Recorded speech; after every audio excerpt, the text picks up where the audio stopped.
Hello, Dread Knights. How are you all doing this week? Yes, we're back for more Diablo IV Season 5, Season Infernal Hordes. We're going to be playing a bit of it today, probably for about 2 hours. I am about to go to World Tier 4. All I have to do is fight the Echo of Elias, which is a boss fight I don't generally like. We're going to get ourselves all queued up here so that we can actually do some pretty effective stuff against the Echo of Elias, because we have to kind of pre-game here, so to speak. Because one of the things that you're going to notice is I have some rings that I got to swap out, right? So let me show you. Because we've been busy. We've been grinding. I grinded off a stream to be able to do some stuff. We got Thunderstruck already here. The next thing I want to... Oops. What did I do? Next thing I want to go is not to Restorative. Next thing I think I'm going to go to is over this way. You see up here? There's Deluge, which I think would be kind of useful for this particular build. So we gotta make our way that way. Gonna go up this way. That's how we're gonna... And then I'm gonna go straight up, around, pick this one up. That should give me then an option to do, if I want, the lightning resistance, which might be useful. And then we can cut up this way, or we could go that way to Stormcaller. Alright, Stormcaller is gonna be pretty useful too. We're just kinda... I'm gonna fix the Paragon board later on again, anyway, because this is just for now. I'm playing Shred Druid, in case you're wondering. This is basically a Werewolf Druid build, but it uses a lot of the Stormclaw abilities. So we want the highest ring rolls that we can get right now. 725, that's not really going to be useful, so I can get rid of that. I also got a Greaves, but unfortunately I can't use these boots because they're not really useful for this particular build. These boots are a little bit better, but really we're just getting ready to fight Elias, so I'm not really going to invest too much on stuff because we're about to get then... what are they called? Ancestral legendary gear. So I don't really want to invest too much in stuff that's not going to be useful. But the rings are kind of important because we need to get some more resistances up. Elias. So this ring we're going to use. So this one. And then I think what we're going to do... Vulnerable. Versus damage over time. Lightning. 7.5 and Shadow. Lightning... Critical Strike. This one's the better of the two. So we'll get rid of this. So we're going to invest in these two rings. We got to switch this, obviously, the affixes, as well as then put the resource generation on them. So Poison Creeper for one, and then Shred. I got to actually get rid of this ring, because I'm going to need that for the aspect, because we don't have that aspect yet. It's not going to make a whole bunch of sense just yet. Just bear with me, because we are prepping. And this is how you prep in this game for that. I gotta get rid of you, so I can get the aspect. There we go, new one. Alright, nice. Ooh, that's a nice portal. Way to flex on me, guy. Alright, so first things first, let's take this ring first, right? So we need the Codex. It's the one with the wolf skills, right? This is the brand new one, I think. Where is it? Aspect of Vigorous Rage? No. Aspect of the Insatiate. After killing an enemy with Shred, your spirit, this is the one that I want. Salvage a legendary item with aspect. We don't have this on anything else, right? No, we don't. So we're gonna put it on this ring. Did I just change this ring? No, I didn't. Okay, good. So this ring is in the open slot.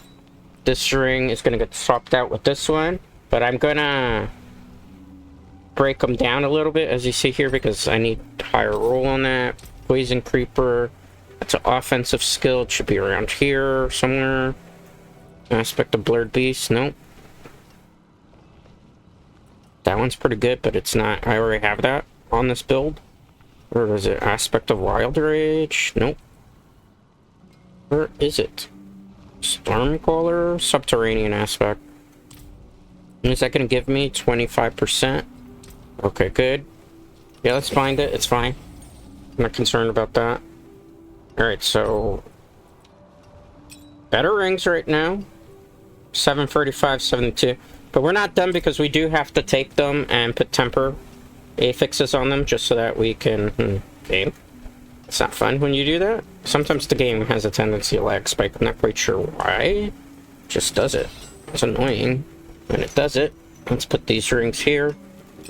We're gonna go into resource generation, not casting raft, not companion, hurricane, stability for both of these. I'm gonna skip because I don't want that to kind of keep going. I just need resource generation. That's not good. Can I roll it again? I only have one reroll left, so I gotta get lucky here. Resource cost reduction, that's helpful-ish. How many are remaining? One? I gotta get really lucky here. Up to 5% chance to restore.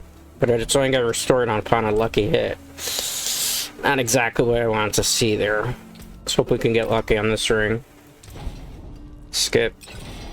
That'll make up for the ring. Definitely will make up for the ring. Okay, so we got the resource generation for the most part.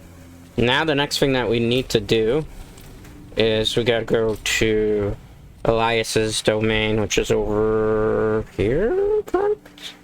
The Fallen Temple. That's the capstone dungeon. So we're gonna go here because it's a little closer.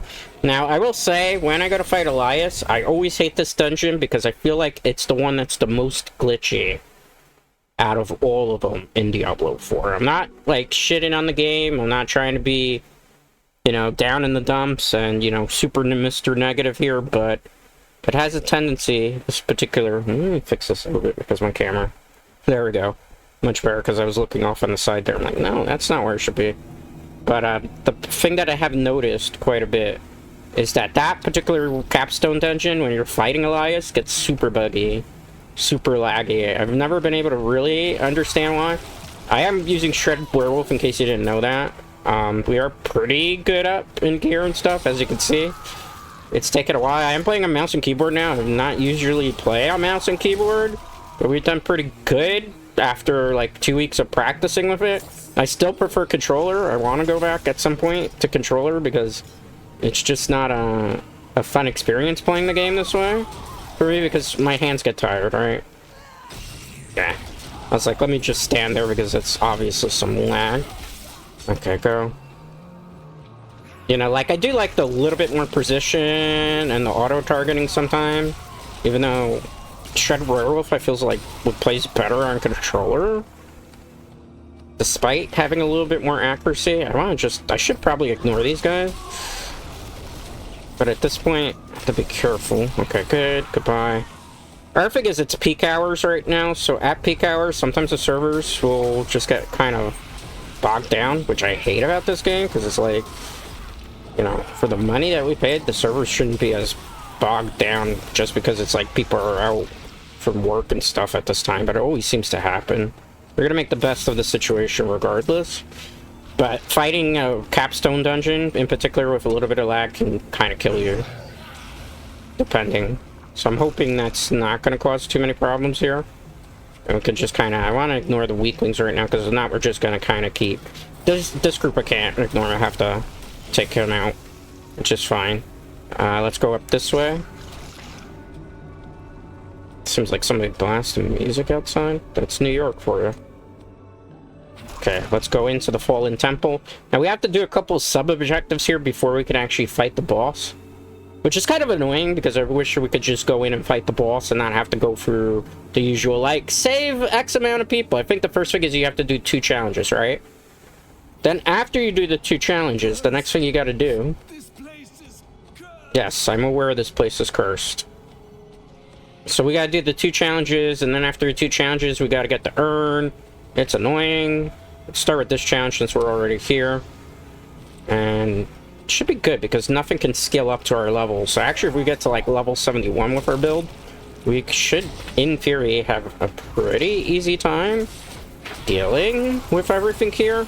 My only concern is, God forbid, like, the game lags us out, and then we have to restart the dungeon over, which I've had it happen on this dungeon before, which is why I hate doing it. I was kind of wait to do it off of stream, but I didn't have the time because I was grinding over the weekend to get to level 70, and I think I hit like 15 levels in the span of 2 hours, or what was it, 20 levels almost in the span of 2 hours.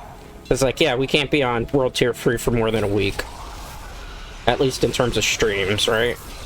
Because that'd just be a really bad look on my particular part. Okay, good. Okay, that's good. Let's wait. Okay, there we go. Gotta be careful, that poison pool will kind of ruin my life here.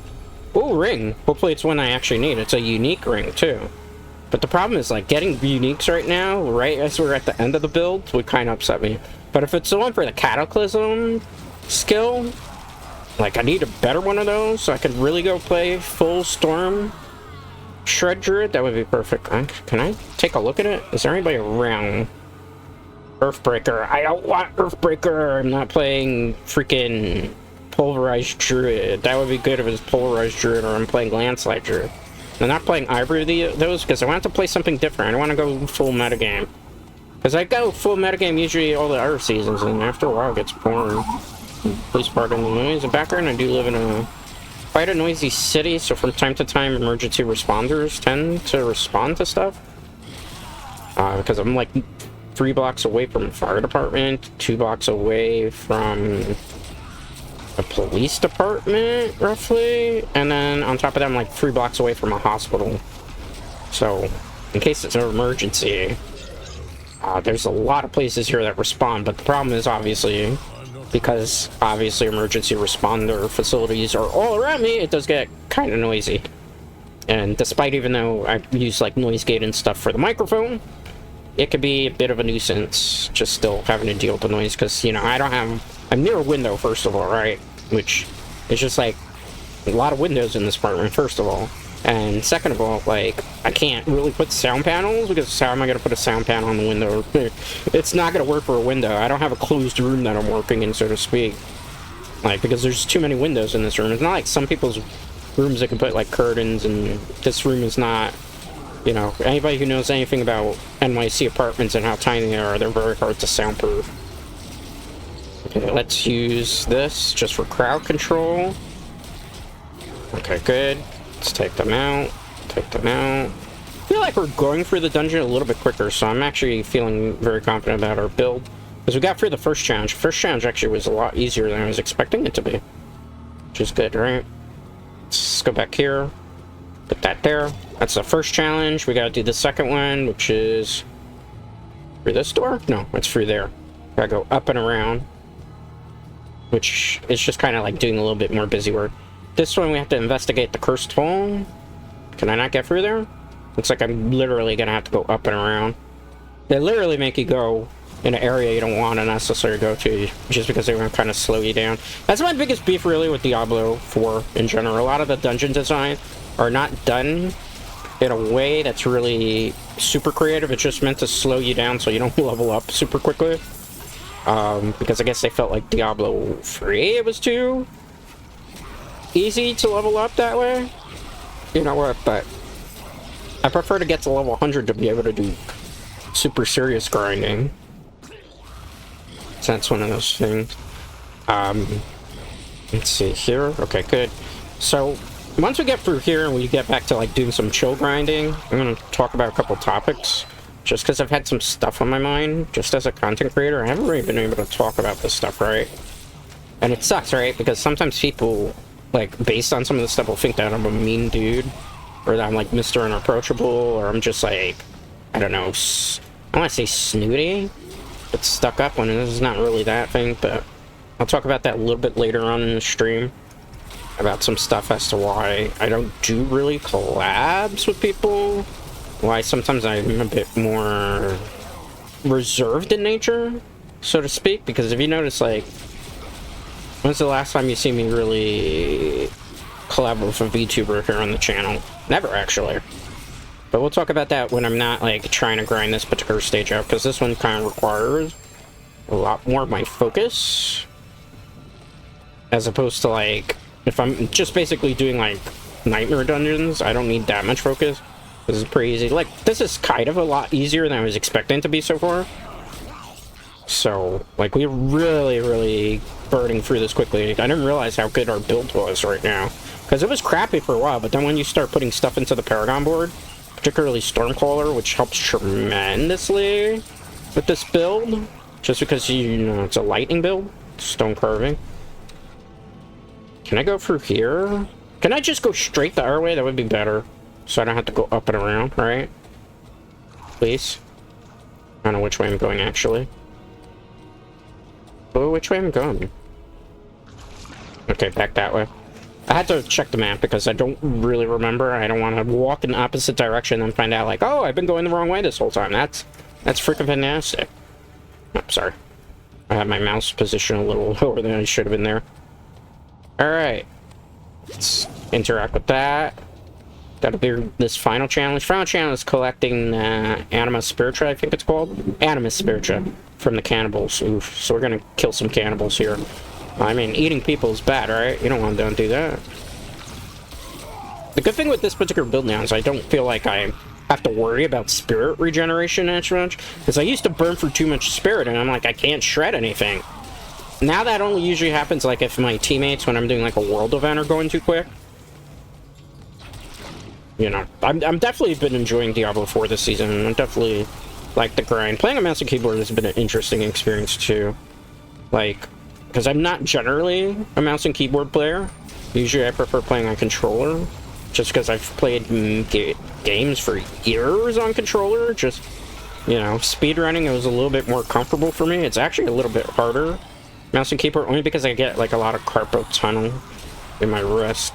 Just years of gaming has kind of, I don't want to say it's damaged my hands, but like when you do competitive gaming, and when you've played as many games as I have, your hands hurt after a while. Like, they get kind of sore, and there's stuff you can do to kind of mitigate that, but it's still like, and if you saw the way sometimes I'm clicking to kind of speed through things, and the hand motions, like, it takes a lot out of you physically, especially when you have like carpo and like tendonitis, because I definitely have both of those things in my hands and wrists from years of gaming at this point. Okay, let's swing here.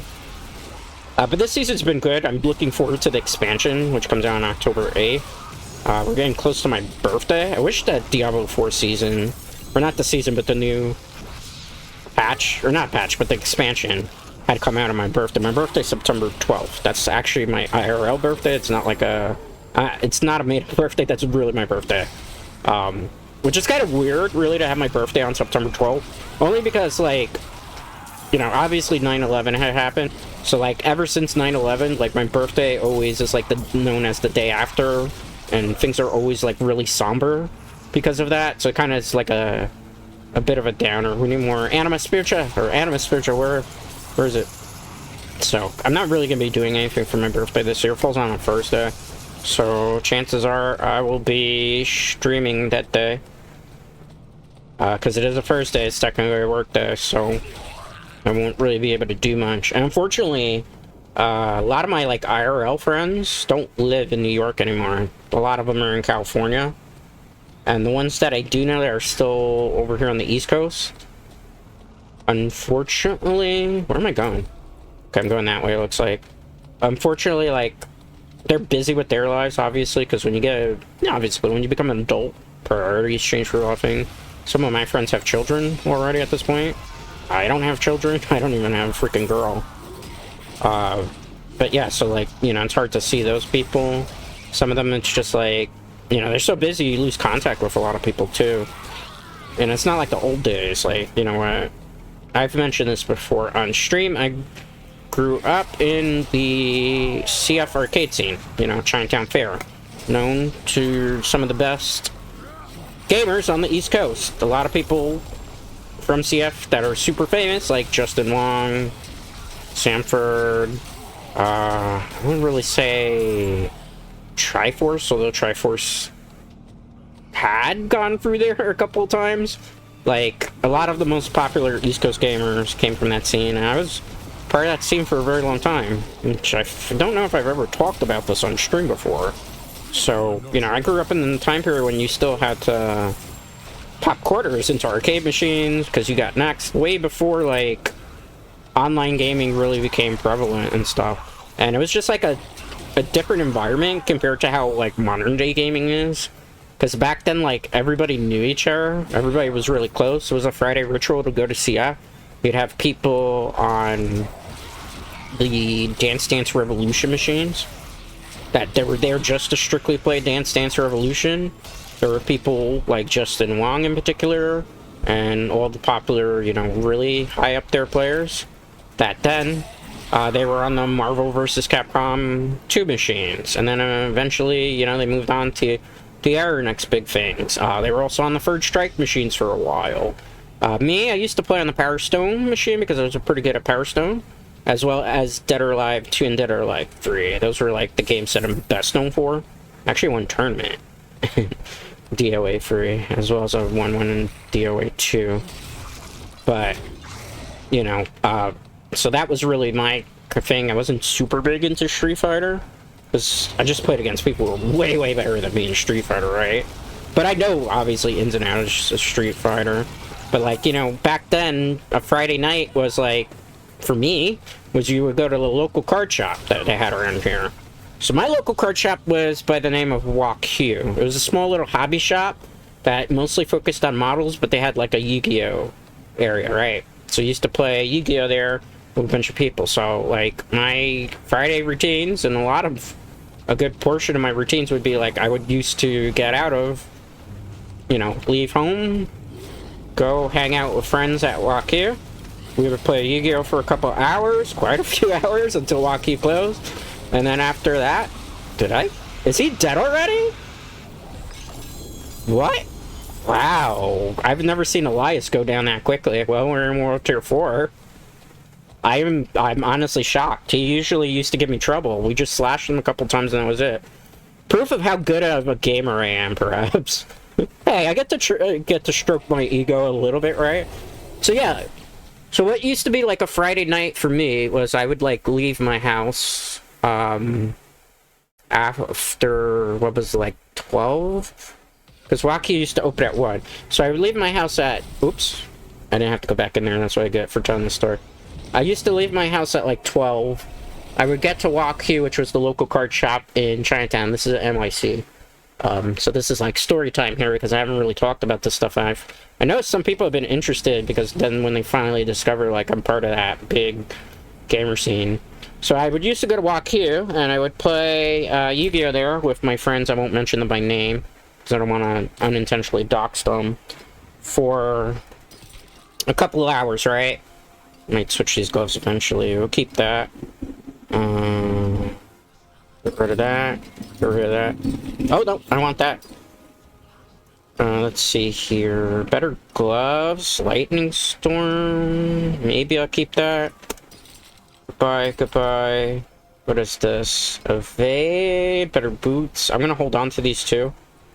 Even though we're about to swap out. So that's why I'm not, like, getting too... Just in case, like, we don't get good runs in a minute. Okay, we'll keep that too. So I'd go ahead and play at WalkQ for a while, Yu-Gi-Oh! Then WalkQ would usually close about 8 o'clock. So we would all kind of leave. Usually we go to the local McDonald's. After McDonald's, we would either go to Chinatown Fair for a while, and we would, like, play on the arcade machines. We would all, you know, meet up with a friend who used to work there. Actually at the place. You know what? And a lot of the other times what would used to happen was, like, we'd stay there till, I don't know. WalkQ, not WalkQ, but Chinatown Fair was supposed to close out usually on a Friday night at 12 or 1 o'clock. And Chinatown Fair never closed on a Friday night, at least in the summer, at 12 a.m. They would be open sometimes till 2:30, 3:30, depending on how long Justin Wong and the Ers would go. And sometimes they would go for quite a while. Because, you know what? And they made the place a lot of money because of the amount of money they spent. Like, these guys would get out of their jobs and would dump money and money and money and money and money and money and money into these machines. And, you know, it was one of these places where, like, everybody knew their name, knew your name. Like, even if you weren't a person that played on a particular machine, like, I didn't play on MVC 2 machines. I didn't play on Third Strike machines too much. But let's actually make sure we go to the right thing. Hold the thought on story time there a second. Because I don't want, like, the game to crash and then it's not going to count that I did the World Stair or the Capstone Dungeon here, right? So, like, the thing about it was, like, Chinatown Fair was, like, a brotherhood, right? So, like, there were people who didn't play the same games there, but knew each other, either because they also played Yu-Gi-Oh! Or they also went to a shop called Peter's Shop. That was the name of the shop, but it didn't really have a true name until a while afterwards where they called it La La La. That was literally the name of card shop. So there was Peter, right? And Peter was the owner of a Yu-Gi-Oh card shop that just sold Yu-Gi-Oh singles. You couldn't really play there too much. Although when he moved locations, people were playing there for a while. Why did I go here? This is not the place I was supposed to go. That's what I get for time story time. Kovoshaz is where we're going. So the good thing about Peter's shop was he used to have Japanese Yu-Gi-Oh boxes and English Yu-Gi-Oh boxes. He was the only place in Chinatown where you could buy Japanese cards. And there were a lot of people who played in Chinatown that played OCG Yu-Gi-Oh, which is the Japanese game. I actually started playing Yu-Gi-Oh in OCG, and then I moved over to the TCG when the TCG started really catching up, where everyone had to wait to a lot of things. So I used to play like Japanese Yu-Gi-Oh before I started playing American Yu-Gi-Oh. And then from there, like, I moved on to English Yu-Gi-Oh, but he kept the shop open for a long time, right? So sometimes Waukee would close and people would go to Peter's shop when Peter moved to his bigger location. And then from Peter's shop, what would happen is everybody would go to Chinatown Fair. And then Peter, you would see at Chinatown Fair later in the evening. So really the times where I was on another machine, and because I had a really good mutual respect with Peter, because people knew me, I was one of the best Yu-Gi-Oh players in Chinatown. There's only there was something called the Waukee 4, right? So they were like the 4 best duelists. Like, this is like if it was the Yu-Gi-Oh anime, but this was actually in real life stuff that happened in Yu-Gi-Oh, right?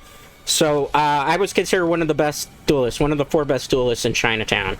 You know, I started out and I used to get my ass handed to me.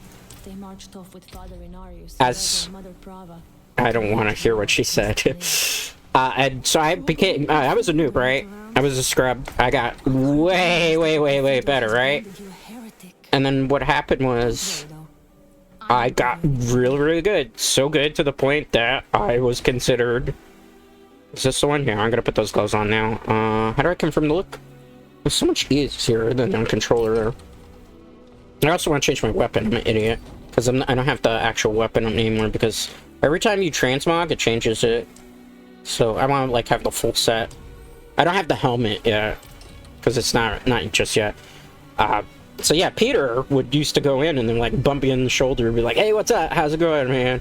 And it was funny because, like, everybody knew everybody's name, everybody knew where people came from, everybody knew their stories, their girlfriends. It was a different type of vibe than, like, you know, how nowadays people in games, it's like, they go on Discords and they talk, but, you know, these people I knew in person. And we just hung out for hours and hours and hours and hours for a lot of my youth. And the sad part is, I'm not old, actually. I'm very young still. But the sad part is, a lot of my friends from that scene passed away. They died at a very early age, because what ended up happening is, obviously when you're doing, like, the whole competitor gamer thing, you don't take very good care of your body, right? So, like I said, a lot of people, what they would usually do is they would go... we're gonna try over here, although it's not the best idea to start with those things. But we need some gear to be able to, like, get ourselves a little bit stronger. But what ended up happening a lot of the time, like, is a lot of us from that scene... I didn't really do it, because I usually used to eat dinner at night at home. Late dinner or something. And then sometimes I would eat occasionally fast food, right? But what happened is a lot of people ate a lot of Subways. And the ones that ate Subways, well, we're still alive, thankfully. But some of them didn't eat Subways. A lot of them ate, like, McDonald's, because McDonald's back then actually had dollar menu where it was actually $1, where you could get, like, chicken fajitas and, you know what, snack wraps and, you know, burgers. And it was actually affordable McDonald's. Affordable McDonald's in this economy? That's unheard of, right? So, unfortunately, a lot of them used to eat McDonald's all the time. And when you eat McDonald's all the time, it eventually will catch up to you health-wise with heart problems. So I had a friend by the name of Brian. There were a lot of Brians in Chinatown, but he was a very cool dude. A very big fan of Dark Magician. He was considered, like, one of the best Dark Magician players. A lot of us from Waukee respected him. And one day, a friend of ours came into Chinatown after he got out of work, after I heard the news that Brian had passed away. And that week, on the Friday night, I remember vaguely, because Brian loved his McDonald's milkshakes, and he had, like, this saying that he used to say with milkshakes. A group of us, it was like 50 of us at the time, went outside to honor Brian, bought a milkshake, and poured one out for him. You know, that's stuff that you don't really get too much in the online gaming scene. Like, people unfortunately pass away, right? And, like, it's not the same as, like, when you know these people in person, so they're like brotherhood, right? Like, that would be unheard of in this day and age, realistically, for people who only know each other on Discord, for, like, somebody to go outside and, like, pour out a milkshake in honor of a dude they know. That's the type of things that are missing from modern day gaming. You don't have that type of thing because there's no arcade scene. There's very few places where people get together to actually play video games. In New York, which I think it's still kind of cool, and you know, partially I'm responsible for this too, because I kind of contributed to a lot to these scenes. Has kind of kept that scene alive, because gamers will be gamers, and a lot of places where people who used to be, you know, Yu-Gi-Oh players, or they used to be, you know what, people who went to Chinatown Fair, have opened up their own small gaming shop and stuff. Some of them were successful, some of them aren't, some of them don't. But people kind of try to keep the scene alive, right? Despite the fact how much that the scene has changed over the years. You know, another thing that was really big in New York is the Monster Hunter scene, because there was a place, it was a meetup group, right? So it's called, I should be picking these up. There's a place called Monster Hunter NYC, right?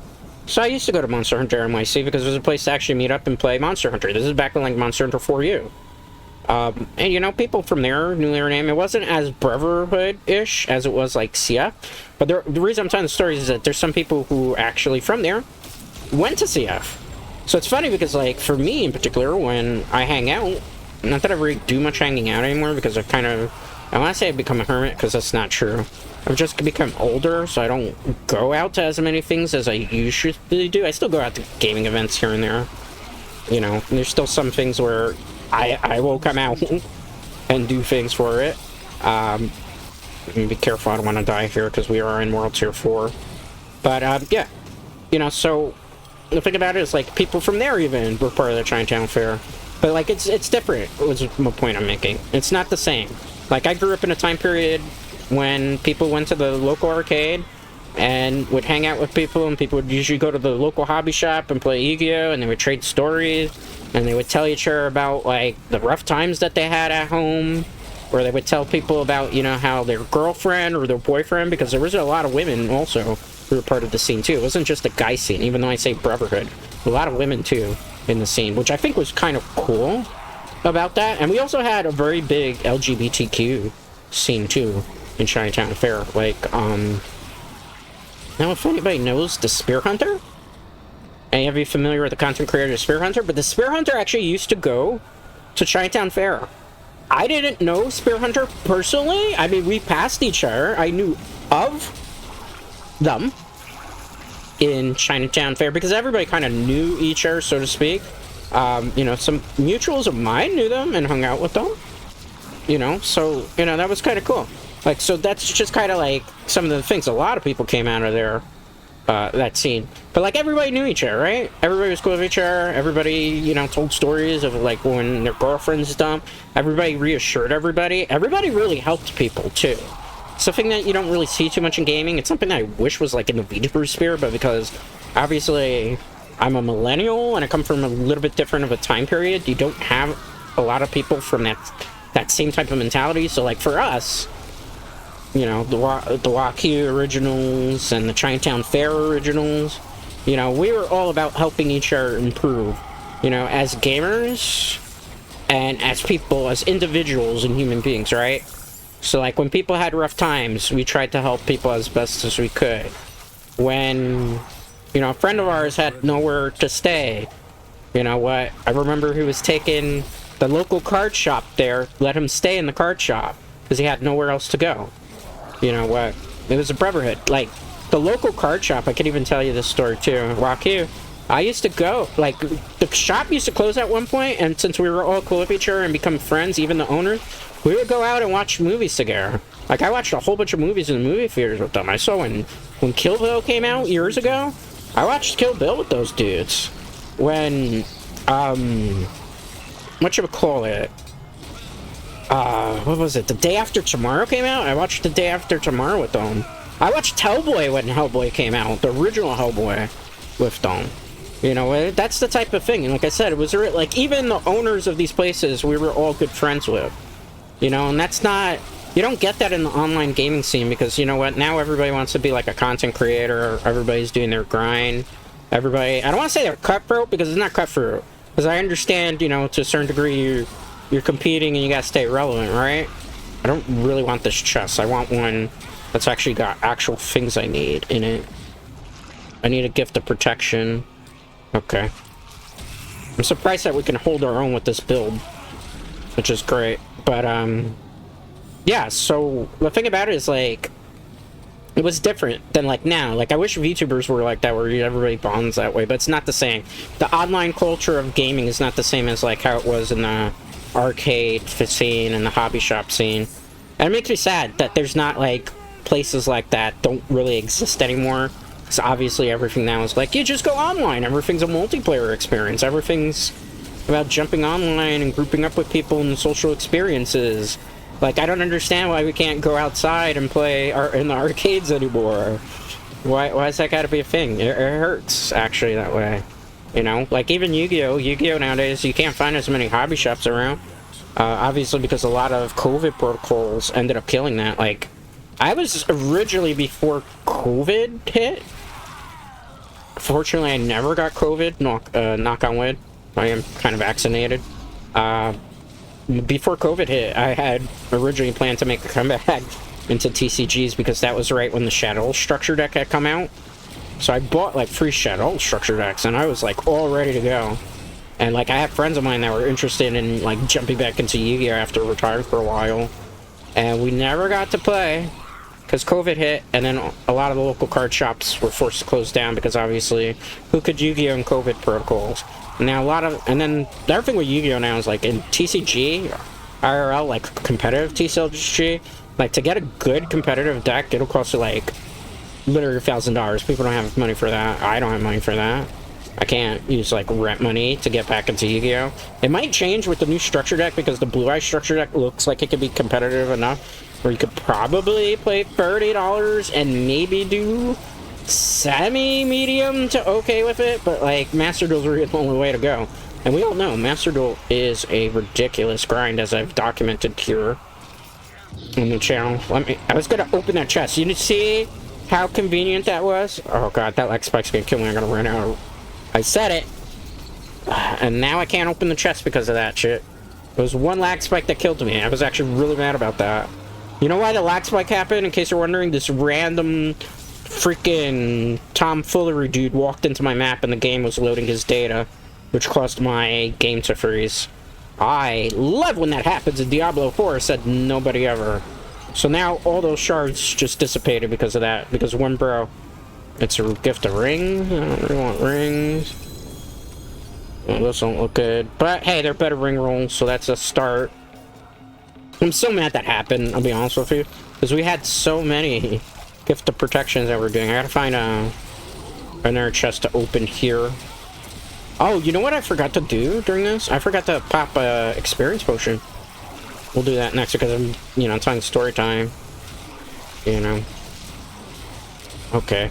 You know, another thing that was also popular back in my day was like people actually, I make it sound like I'm so fucking old and I'm not. But was anime convention scenes, right? So there was this anime convention, again, going back to like the brotherhood of like you don't see this type of stuff anymore, you know, in the gaming scene as well as like card gaming scene.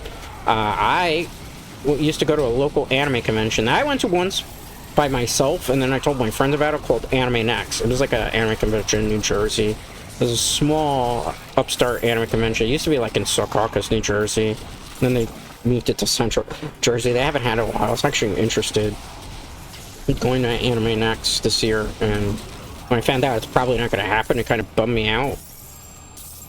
Because I just haven't been able to make conventions. I used to obviously tour conventions when I was a anime con as well as a gaming journalist for a year. Used to go under press passes. I showed the pictures of the press passes before. So this is not, unless you're like new to the channel, that's not like super surprising stuff. But I digress.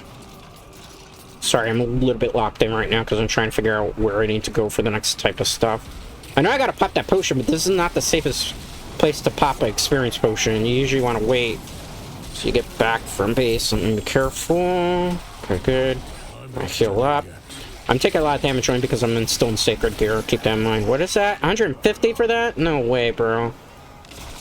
Tab. Where's a gift of protection? That one. I gotta pick up everything right now because we need better weapons too. Makes me so sad. But I told them about Anime Next convention, right? So one year, my friends went, where it was only 2 of them that were from the card shop scene, and they had such a fun time there that then they told the rest of my friends, who eventually were part of that we met from Nutriground. This was part of the Nutriground card shop scene after the ones in Chinatown shut down, as well as like a lot of CF shut down too. And you know what they went. So there was one year where it was a group of like 14 of us that actually all went to the Anime Next convention. In fact, we actually hosted a Yu-Gi-Oh tournament at that convention. That was actually sponsored by Nutriground, so it was fun times, right? Did a lot of cool stuff in my day.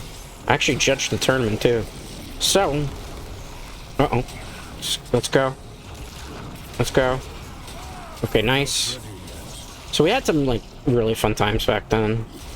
And it's funny because I met these people through IRL gaming, just through Yu-Gi-Oh! And through like playing in Chinatown Fair. So it kind of makes me sad now. It's not like that. Now people go on Discord and stuff, but it's not the same camaraderie. It's not the same. Like, you know people, right? But like, you're not there for them 24/7. Usually, I never really got the whole camaraderie online in the VTuber sphere, which always, I want to say it made me sad, but it has made me sad that I've kind of done things on my own for all these years. Just because I kind of wanted to like have friends in the scene, because it's obviously better to do things with people as opposed to just like being out of your lonesome. I mean, obviously you Dread Knights, you keep me company while I do these, you know, chill elite. There might be an ancestral mixed in there, it looks like. That might be not ancestral, it might be a like uber unique. I gotta keep an eye on there in case. Perfect. Let me take care of the sniper, because he kills me right when I'm trying to open this. Please be Mad Wolf's Glee in there. Maybe. No, the highlights on that aren't the right ones. Is motion blur on? Look like there's motion blur, which I hate. It's supposed to make your game look better, but the performance then kind of... Yeah, we're definitely using motion blur, it seems. And I'm gonna keep that on for now, because I just don't want to mess with the settings while I'm on stream. Let's take this person now. I need another gift of protection. I thought there would be more people playing in World Tier 4. So we were in World Tier 4. I could start the event, but I wouldn't be able to finish this in-game event on my own. Not with the people around. No, not the people around. Not with the gear I have right now, because I'm only in sacred gear. I've been at pop level 71. That fought. Please don't kill me. Please don't kill me. Please don't kill me. Please don't kill me. Any potion will do. I just need the experience buff right now. Okay, good. Let's go. Let's trample. Pop the one. You know.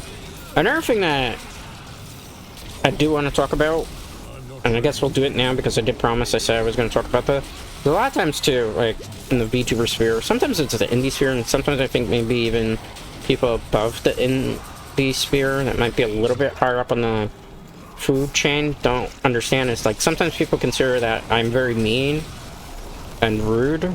Not rude, but like I'm mean, I'm kind of isolated, and I refuse to work with VTubers and stuff, and they don't understand the reason why I really don't collab with people, and why I kind of try to stay kind of to myself and a little bit, I don't want to say withdrawn, but a little bit more isolated, and oh, I gotta be careful, I'm gonna die there. A little bit more distant compared to some other people that are always think, even though I'm very nice to people depending on, you know, I don't vibe with everybody in the scene, first of all. You know, I like, usually, I like, how do I put this politely? I usually interact with people that remind me a lot of myself. either just in the way that they act, the stuff that they like, or like I see like parts of my personality in them, right? So a lot of the times, a lot of people like gravitate towards me because obviously I'm very nice. I don't believe in being mean to people, just because I don't feel like there's no benefit in life to acting mean to people and to rude to people. I've never wanted to be like that.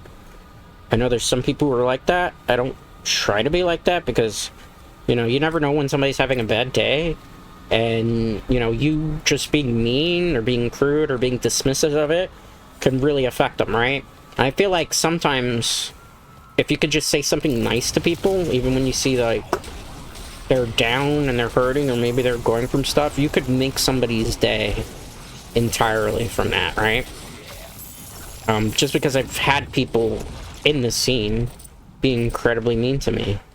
I guess that's kind of the segue into why I'm gonna say why I don't really associate so much, and I'm very reserved, and I don't interact as much, and and like even people that, you know, I want to be friends with, sometimes I kind of act maybe a little dismissive or pretend not to notice things, or I might be like, good luck with that, instead of like saying probably a lot more things that would be a little bit more supportive. The reason for that was about 2 years back at this point, I had somebody who was a very good close friend of mine, right? They were like one of my first truly regulars that was there all the time for me, right? So like they would lurk in streams. Whenever I changed my model, they would be in streams. They came through streams. I came through theirs. This is like back when them themselves were struggling, so they only had like one viewer, which was their mod, so I would go in and be, you know, that second viewer and keep the chat alive going on their stream. That's because there's no fun, obviously, when you're, why did you kill me? I was having a very heart-to-heart moment there, probably because I'm not in ancestral gear, and I'm still trying to grind in this thing. But, you know what, so they were, you know, they're kind of my support net in a way, and I was their support net too, because they were struggling and were upset that they didn't have really any viewers, and it sucks. Like, anybody that knows that does content creation, and, you know, if you're an indie, you know, talking necessarily to no one, it's not something that a lot of people can do. It will weigh on people, depending, unless you're, like, accustomed to talking. I'm used to talking sometimes here, because I used to do podcasts, because I was a journalist. I did video content where I was in front of the camera. I don't do it anymore, because, you know, a lot of the stuff that I do nowadays would kind of frown upon me being on the camera, which is why I do VTubing instead of doing IRL streams. I mean, I always wanted to kind of be an IRL streamer, but as a matter of, like, my personal life, intersecting with, like, streaming life would not necessarily have been the best decision that I could make for myself, right? So then I became a VTuber. That's actually the reason why I became a VTuber, because it was the best option to give people a presence, where it's actually an interactive presence, where it's not just me being a voice. And you know, you could actually see something of me, where you could interact, and it could be expressive and emotional. So, you know, filled with emotions. You know, something that you can hopefully try to connect to. But, you know, getting back to the story, though, because I got a little sidetracked there, I had a person, again, that was very close to me. And they were like a support net to me, and I was a support net to them, and, you know, they were coming up. And I was already pretty good, because I had already hit like 10,000 view videos and 5Ks and 4Ks. And what ended up happening was the person kind of, you know, like, I don't want to say they caught feels, but they, you know, kind of caught feels. And because they caught feels, it complicated things, because I just, you know, it was way too soon. And I really prefer, in those situations, to really get to know somebody. Like, this person wasn't on a first-name basis with me. You know, I think I had just told them my first name for, like, the first time.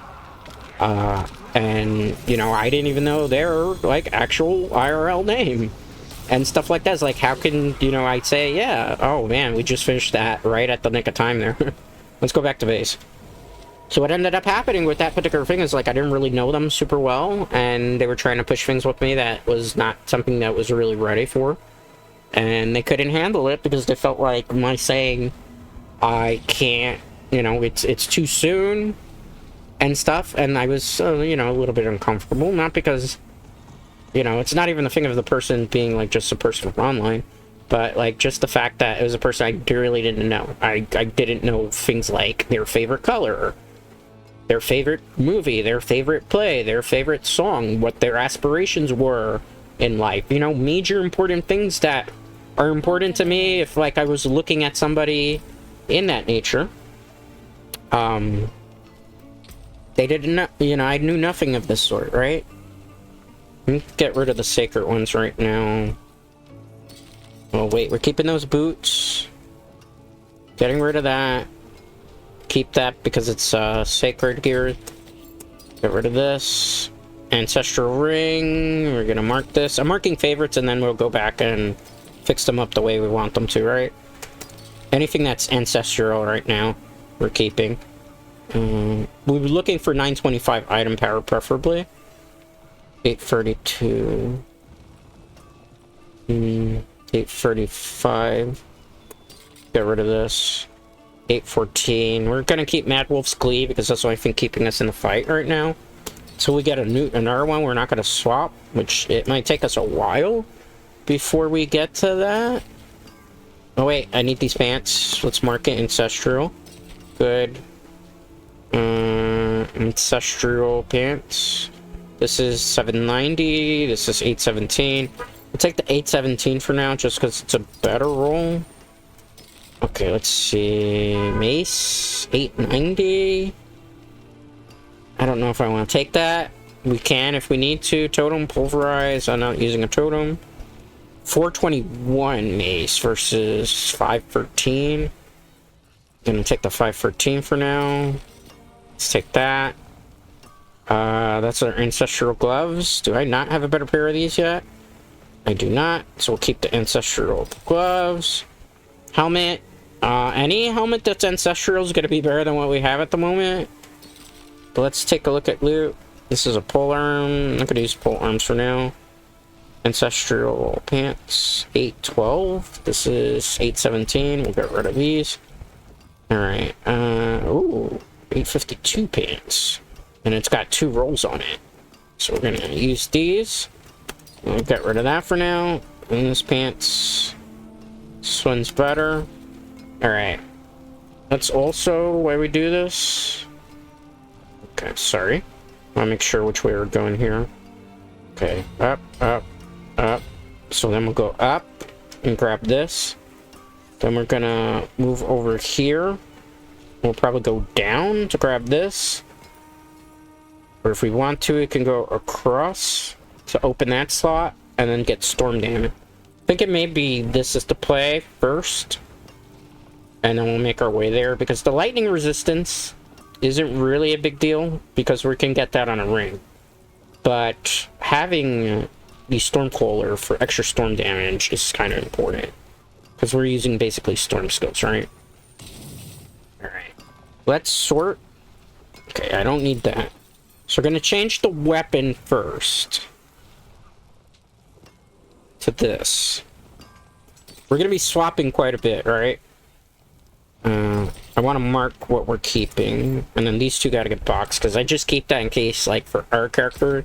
On our realms, like, at the end of the season, like, if I don't have something, but I need it for a build. I usually pull it off there. I don't think I have any characters on World Tier 3 at this point, though. But that's the thought process. We gotta fix the rings up. Which means we'll go here first, right? It's the same thing as last time. The rings, we want Shred, and we want Poison Creeper. So let's put this here first. We'll go into the Codex of Power. We'll get the Shred ring first. Well, dashing Shred. No, that's not it. It's the other one, right? Aspect of Wild Rage. No, it's not that one. Aspect of Stormclaw. Shred. No. Subterranean. Let's do Subterranean one first, because it's... Right? Subterranean. It's fine. Okay, so we got the Poison Creeper ring. We're gonna switch this ring now. Because this is about min-maxing right now to get stronger. Right, this ring, we gotta get rid of that. I think that's in the resources if I remember correctly. Yep, it is. Okay, good. let's do that. We're gonna be swapping a lot, so bear with us. Definitely bear with me. Because there's gonna be a lot of swiping until we get to, like, item power 892. Okay, for our boots, we want closest stunned. I gotta keep the build the same way it is for now. Which is this one. Good. And swap the boots. I will also do stuff to, like, fix it up so that we have temporal mantles, because now we can put 2 affixes on things, which is gonna make my life easier. Damage reduction will shapeshift into werewolf. Okay. Do I have the codex for that? Because if not, then we gotta break this down to get the codex for it. Nerf guard, skinwalker. This is very important for the build because it keeps us alive. Keeps us alive. In case you're wondering, like, why am I doing that? Without that, the werewolf won't have sustainability. So, 18% of my maximum now. Which is better, right? Right? 11 damage while shapeshift into werewolf? Oh, wait. That's the wrong one.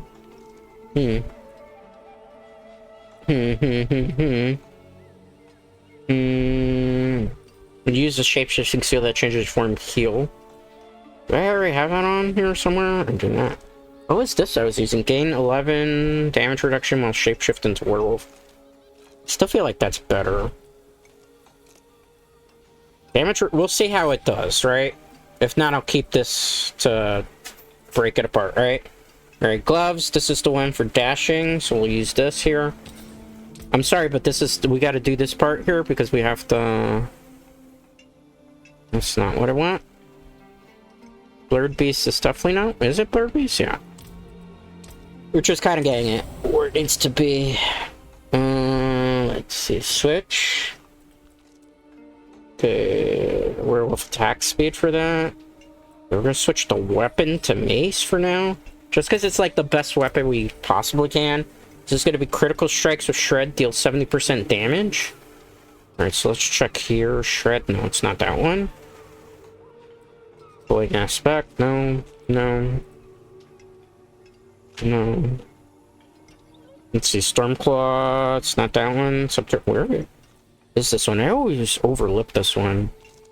I don't know why, because it gets like tucked away. There's so many. I wish there was like a filter for it so we could see exactly where. Where is it? That's not it. Oh, it is. It's just because it buffs. We don't have money for it. We don't have the money. It's okay. It's okay. It's okay. It's okay. We can do stuff. We can do stuff. We can do stuff. Don't worry. Don't worry. We can sell stuff, right? Can I sell to you? No, I can't sell to you. I need a merchant to be able to sell to. So we need some money. It's cost a lot, right? Can I sell to you? How do I sell? Shift to link? No. How do I just want to sell this stuff. Alright, that's how I sell. Okay. So I'm not gonna sell that. I'm gonna sell this. Because we need a little bit. Keep that. Gonna sell you. I suppose I could take that off your head. Gonna sell these. This is like, usually I would break them down, but because we're low on funds, I have to sell those, right? Okay. So that's one way to deal with the problem, right? But I'm definitely not going to be able to transmog anything else. So the helmet will probably have to wait for a bit. Because I feel like the weapon is a bit more important right now. Alright, so let's put this here. Blurred Beast.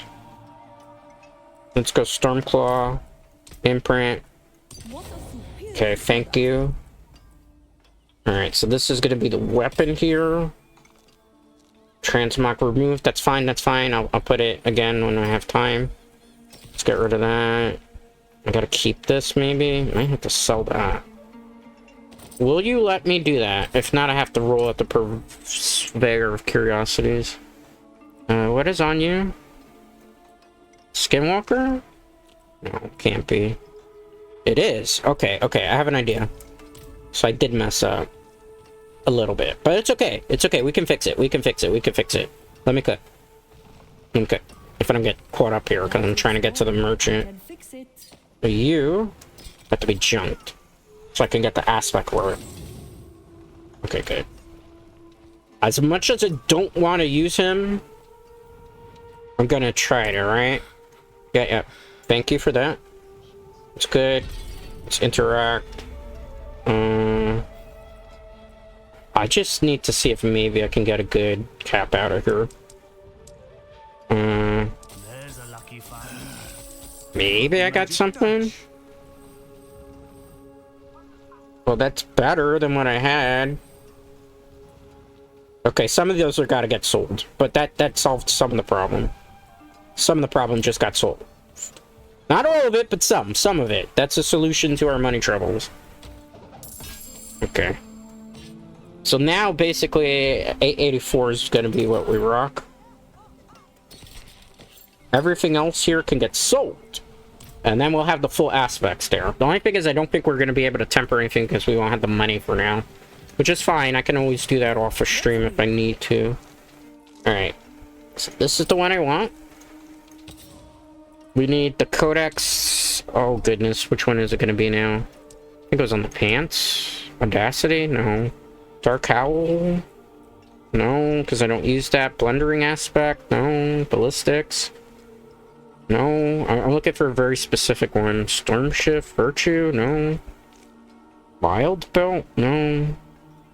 Let me cook. I'm looking for the werewolf skill that we just got rid of. Closed. Injured. Aspect of Dark Hell, no. Aspect of Shred Master, that sounds interesting. Oh, Shared Master, no. Aspect of Frosty Slides, damaging enemies, Audacity. Is it a defensive skill, perhaps? Oh, I put Disobedience, because the one with the werewolf, I think, is going to be better than what we have naturally. Barrier. Prudent Heart. You know, I wish I knew the name of it. It would make it easier. Oh, there it is. When you use a shape-shifting skill that charges your form. No, that's already applied. I'm looking for the werewolf one. Damage to take companion. Heal. Yeah, there it is. Vigorous aspect. I gotta remember that. Okay. Darn, but I forgot to sell. But at least we know where it is now. It's a vigorous aspect. So go down here to sell to you. I'm gonna unfavorite you, and... I'm not buying back any of this stuff, fam. Right? Okay. To make sure I didn't need any of that stuff that I didn't... That's favorited. Goodbye. Goodbye. Goodbye. Goodbye. Not that one. That's the one we're gonna use. Bye. Goodbye. Goodbye. Goodbye. Normally I would break them down, but because obviously we needed the money. And don't worry, we'll get back to killing things. It's just we're getting better prepped for what we're trying to accomplish here. It was a defensive skill. It was second to last, if I recall correctly. Oh, it was exactly last. Okay. Alright. Now that we got that out of the way, here comes the fun part, which is more optimizing. Then find out we'll probably have to re-optimize it afterwards, right? This helmet is not the one I'm using. Bye. We can get rid of that. Repair anything that's equipped. Old junk. Okay, good. Tempering. We'll go with the weapon first, because the weapon's going to be the most important thing. So we get 2 tempers now, right? So the first one is got to be Shred Critical Chance. Shred Critical Strike 7.0.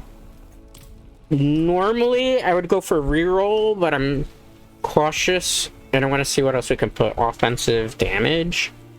Storm damage. Because, if I'm not mistaken, Critical Strike, lightning damage, which is considered a storm skill, correct? Critical Strike, vulnerable, earth damage, storm, shape-shifting. Let me see, werewolf attack speed would be important. We could go quicker than what we are? No. That's why I'm like, I want the best possible rolls and stuff first. Werebear. I don't want Werebear. I don't want Werebear. I need werewolf attack speed, please. Werewolf critical strike. That is fine. That is perfect, because it's boosting what it should, which is critical strike damage. Okay, good. Well, got that, that's fine. Alright, now we gotta start putting into, like, other things, right? Like, this we can't mess with because it's already got its rolls on it. But then for, like, the boots, we could do some mobility, which would be, like, the druid's motion. Wait. Sure. So we could get, like, 10 on that would be good. I mean, we don't really need more into that. Okay. This gives me... Do I have no more rolls for that? Give me movement speed. Thank you. Alright, then we can put a utility skill on, right? So I'm thinking for utility. I don't know if Lucky Hit would be worth it. And Barrier Generation or Crowd Control would be kind of a waste. We could try to roll for the Poison Creeper duration. But it's going to be risky, because I've never really seen that one come up, usually, for the utility. But we're going to try. We're going to try. Don't let your dreams be dreams, right? Don't let your dreams be dreams, right? That'd be good if I were playing wolves. I mean, it's not like I want Poison Creeper. We have one more roll. What did we get? I didn't even see what we got. We got wolves. Gosh darn it, man. Alright, it's fine. I'm not molding, you're molding. Did the rings get the resource gen on it, too? No, they didn't. Let's go with the helmet first. Defensive. We basically want a resistance of any sort right now. I'll take that. I'm not even going to try too much for that one. Chance, souls, Poison Creeper, Lightning Storm duration. I'm trying to get the Poison Creeper. Feels like that just doesn't want to roll, because it knows what I'm trying to do with the damn build. Just makes me sad. Ravens, I don't want ravens, I need Poison Creeper. Poison Creeper, wolves. If I had wolves to generate. 2 rolls left. Wolves again. No, Poison Creeper.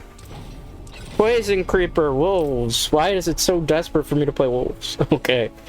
I'm not molding. I am molding. I am sad. We could go werewolf attack speed. Or storm damage. We could do both, actually. So let's try for more werewolf attack speed. The quicker we are, the better it'll be for us overall. The speed... Oop, wrong one. Speed is... What am I doing? Let's put that back where it goes. Speed is more important for fast, efficient farming. Alright, we'll take that. 9.5 is good enough for me. Can we double up on stuff? It doesn't look like we can. Crowd controls... Can I add another one from here? Or we'll just overwrite what I have? It'll overwrite what I have. So we have to pick a utility. Hurricane size? I don't use Hurricane. Poison Creeper? I'm so desperate to get the Poison Creeper to come on. Let's go with Lucky Chance. I don't really want something that's freezing enemies. Prefer if they're like immobilized. Lucky up to 9. Slow, I'll take slow. Slow is good. Slow is good. The rings now, right? Yeah. So we'll do the rings. We'll go with resources here. We want... This is great, but I'm not using it because I don't want to power up the ultimate just yet. So what we'll take is the resource generation.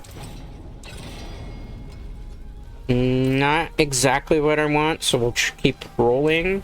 Prefer resource generation or resource cost reduction. I'll take a resource cost reduction on that ring.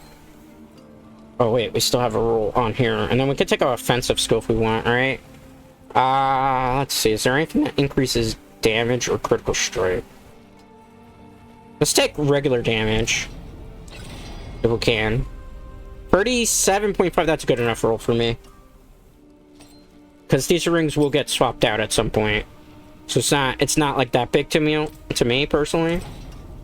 Okay, let's go. I don't want that. Give me something good. Give me something where... Oop, wrong one. Give me something good. I need, like, resource generation. Resource cost reduction. I mean, it's a start. I am tempted to re-roll here. I think I'm gonna just re-roll because I'm tired of seeing stuff I don't want on the rolls. We have enough to do it. There we go, 10.5. I'll take that. I'll take that. It doesn't have to be perfect because it's not 925 gear. So in case you're like, why aren't you re-rolling? Because it's not 925. 925 gear. 51% damage to crowd control enemies for... Yep, I'll take that. I'll take that. That could work with the build. How much time did we waste there? That's the good question. Alright. Probably 20 minutes there, but this is what's necessary to be able to keep doing what we're doing effectively here. Yep. So we'll go now into whatever's available. Hold on. Let me claim some stuff here. Oh, look at that. What is this? Town portal. Oh, cool. And it's a free thing that we can do. Okay, so yes, let's claim everything that we were supposed to claim here. That's cool. That's cool. That's good to know. We're getting close to the helmet, I feel like. Maybe not. Maybe I just gaslit myself. It's in the 90 track there. Anything I can claim from seasonal? Let's check. No, because I haven't really done too many of those. Alright, so let's look for a Helltide. Hopefully there's one here. We'll go do some Helltides. We'll continue to grind. Yeah, but like I was saying before, the reason why I really don't, like, click with our VTubers now is because there was somebody that was really close to me, one of my first viewers, that was a friend to me. They were, like, I was considering them a close friend, and they caught some feels that were way too soon. And because I didn't know how I felt at the time, they got upset, and they took it as, like, a personal attack, and, like, I hated them. I didn't hate them. So because of that incident, somebody that was a very dear and cherished friend, that was somebody that was important to me, I kind of got withdrawn after that point, because I always felt like, and, you know, just in general, like, getting close to people, and that wasn't the first person that ever burned me, not, like, romantically, keep that in mind, but I had some friends that, like, were friends of mine, and then, like, they either used me in the VTuber sphere, or they kind of abused my friendship, or they talked behind my back. You know, usual high school type of drama-ish type of shit that you wouldn't expect from the community, because you would expect that people are adults, but sometimes people can't really handle being like adults. Yeah, we're definitely way stronger now. Look at this, guys. You were probably angry at me for optimizing so much, but look how good we just got because of that. We got perfect. Uh-oh. Let me move back here if we can. Okay, let me poison creeper. That was with the extension would have been good.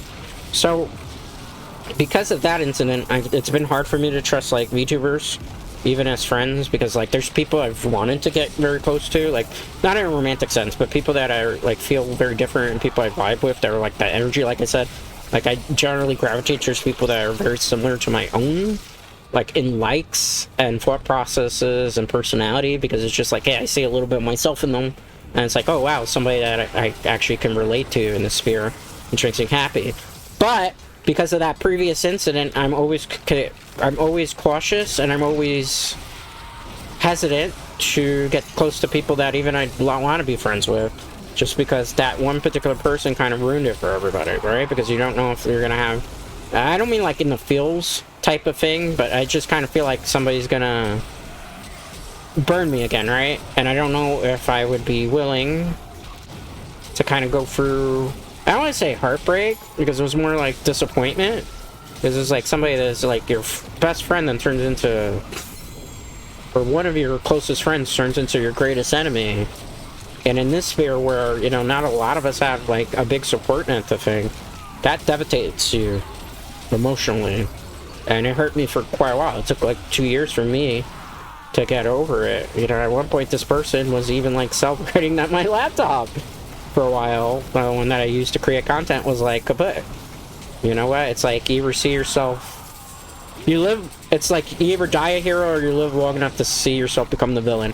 And in that particular experience, it was one of those type of situations, and it hurt me a lot.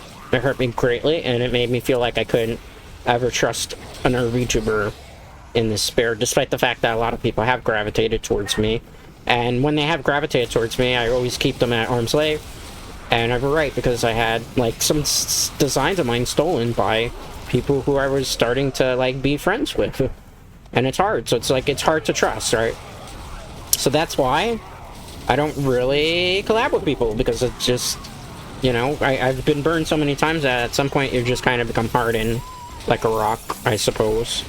And you're not open to the idea of friendships in the VTuber sphere because you've seen, you know, a lot of bad experiences have happened to me.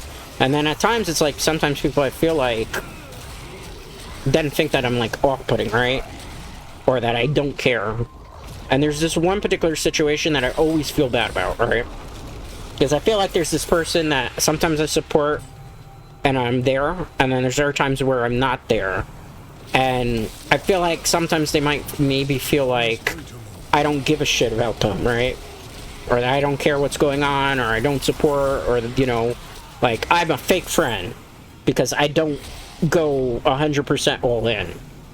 And the reason I don't go 100% all in is actually because of the situation that I just listed. It's that fear of, well, is every incident always going to be the same? And I know it's not like that, and it's not fair to judge people that way, but it's hard.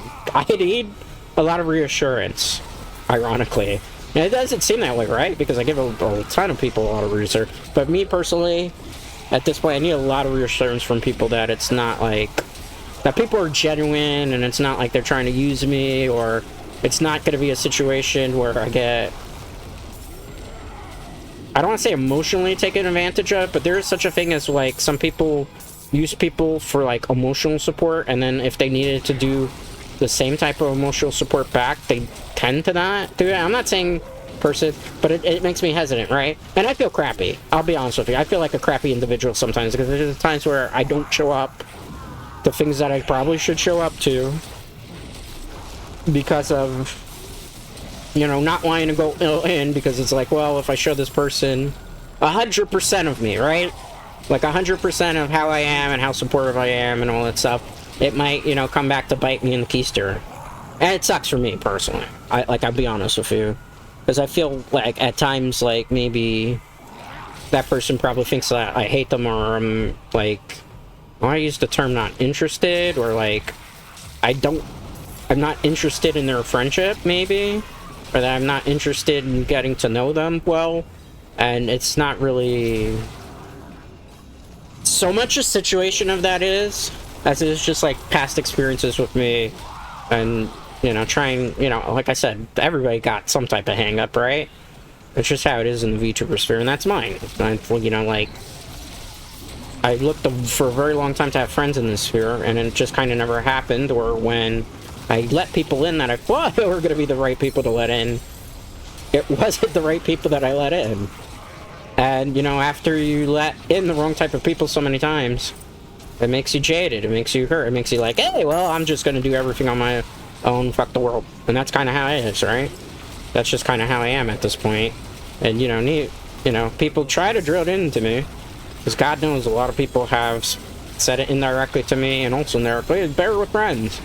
You know what? You don't have to be alone. You don't have to be on your own doing this stuff all the time. And it's, you know, for me, it's like, I guess we'll go full segue here, because it doesn't, like I said, with the Chinatown Fair thing, it was different. People knew each other IRL, and it was a brotherhood, right?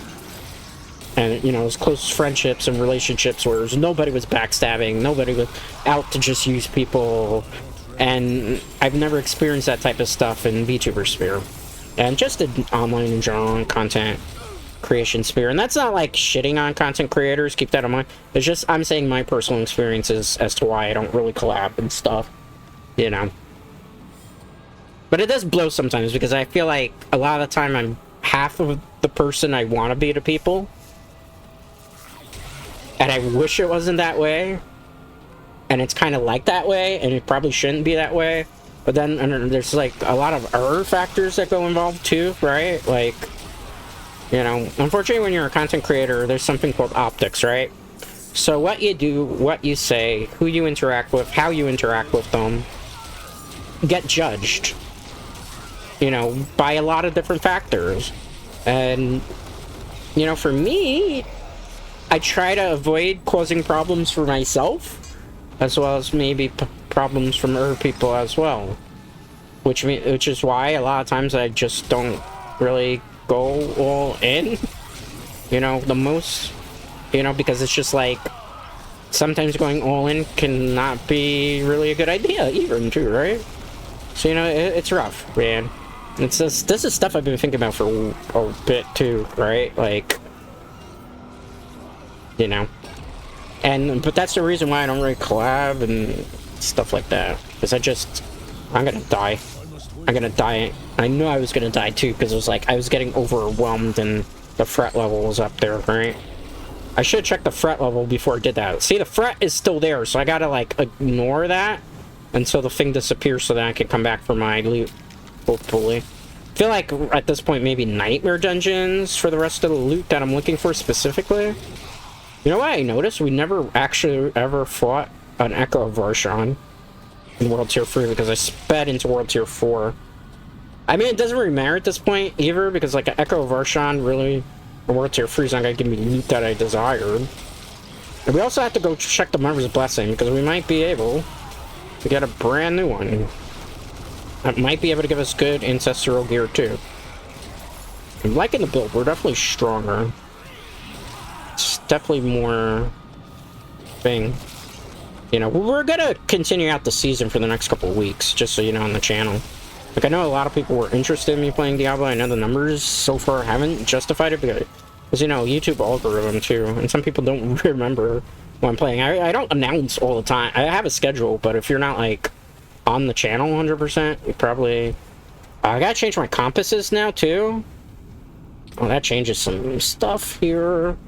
Those are sacred compasses. We gotta chunk these. Maybe. I don't know. We're gonna maybe keep them. I don't remember the last time I popped one of those, so I'm gonna pop it just in case. Willpower, intelligence.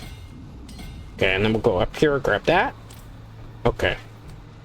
Where was the... Was it over there? Somebody opened? No, we opened that one.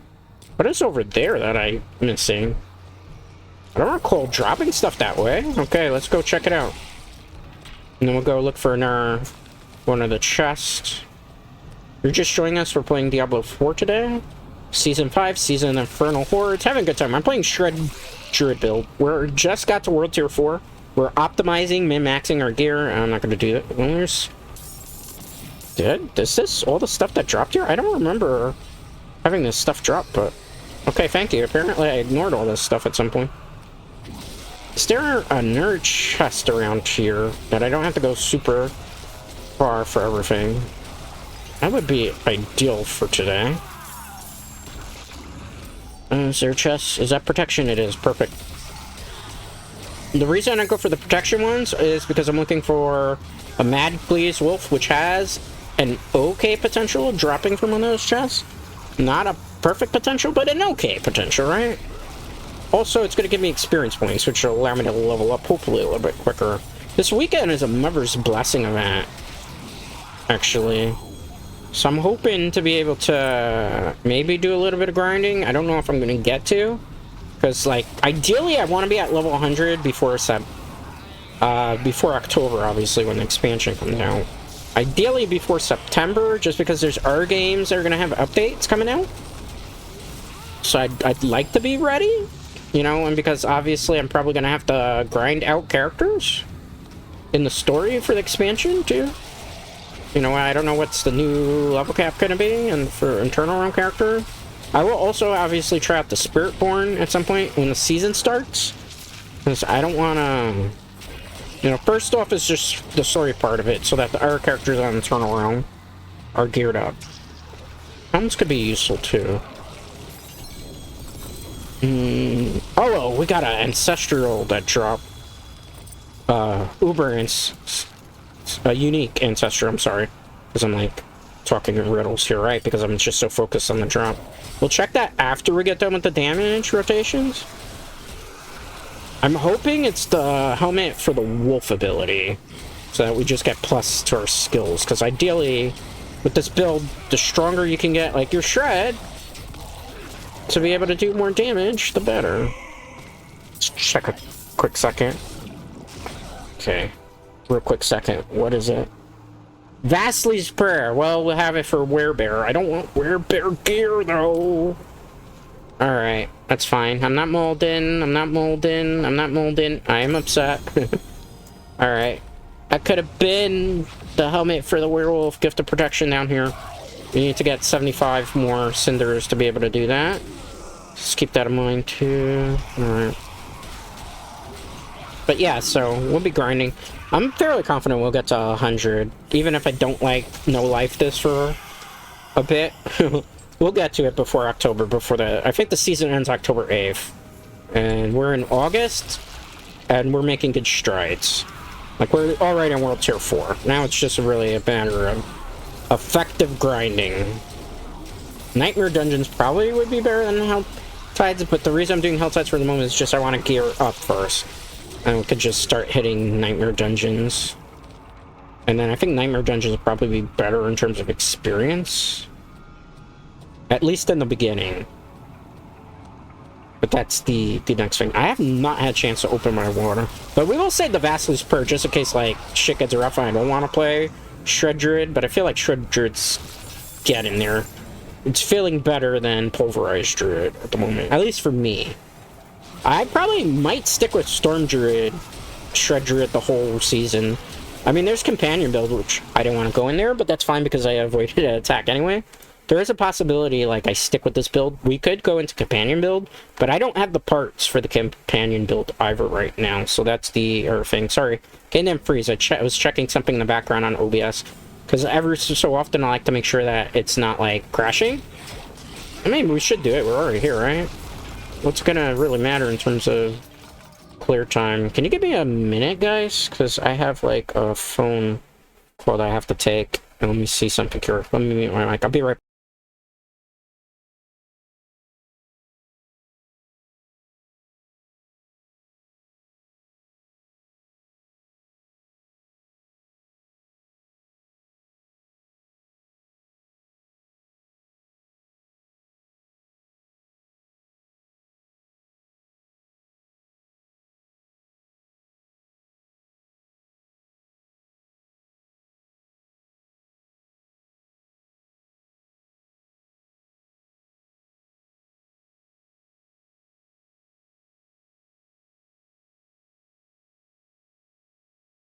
Hello, hello. Okay, sorry about that. Sorry about that. I had to answer a phone call. I know, very rude. Why am I answering phone calls during stream? How dare you? I abandoned you. No, no, no. I had to. It was an important call. And so it wasn't going to affect anything anyway, right? Like, what in this room is possibly going to kill me at this point? Nothing. You know? It's good. Let's go. You know? It's good. It's good. We're fine. We're fine. We're fine. So another thing that people have been asking is, what am I gonna ever sing do a karaoke stream? The answer to that is probably not, because does anybody honestly really want to hear me singing songs poorly? First of all, I'd have to learn the song. Second of all, my voice is terrible for singing, at least in my personal opinion. It's not meant for that. You know what? If I were a singer, I'd probably be in a Hollow Live. Well, I can't join Hollow Live. I'm not a woman. I'd be in, like, Hollow Stars or something, right? Even though I don't think they're ever going to take new members to Hollow Stars. It doesn't look like it. I think... I don't know, something that tells me that's probably never going to happen. Just, I don't know. Call it a gut feeling. I'm not ready yet. Heal. Are there still an enemy here? God. Can I open that chest now, please? Thank you. I mean, but just pick it up, just in case it's something better. You never know if one of these is 925 item power. Probably not. Probably not. Oh, my leg's falling asleep. Hold on, let me see if I can switch. It's the way I'm sitting. Ooh, I'm kicking my mic. Let me not do that. My bad. If you heard something, I literally took my knee and kicked my mic. Guess I'm gonna have to sit uncomfortably for the rest of the stream still. Alright. How much time we got to? That's a thing I gotta keep an eye on for. Hour and 30. Okay. We can still do some stuff. We can still do. Oh my god. Oops. Wrong one. Wrong button. I was tabbed out. Thank god. No? Alright. That was completely on me. and I deserve that because I was tabbed out reading something. And when I tabbed back in, I got punished for my action. Perhaps that was the consequences of my actions. Yes, it was. Also, in World Tier 4, you will die. It's just a fact. This game, you will die. How much you die by? I don't know. It's not that bad because we didn't lose as many shards that time. So we didn't have that many to begin with. Nothing ventured, nothing gained.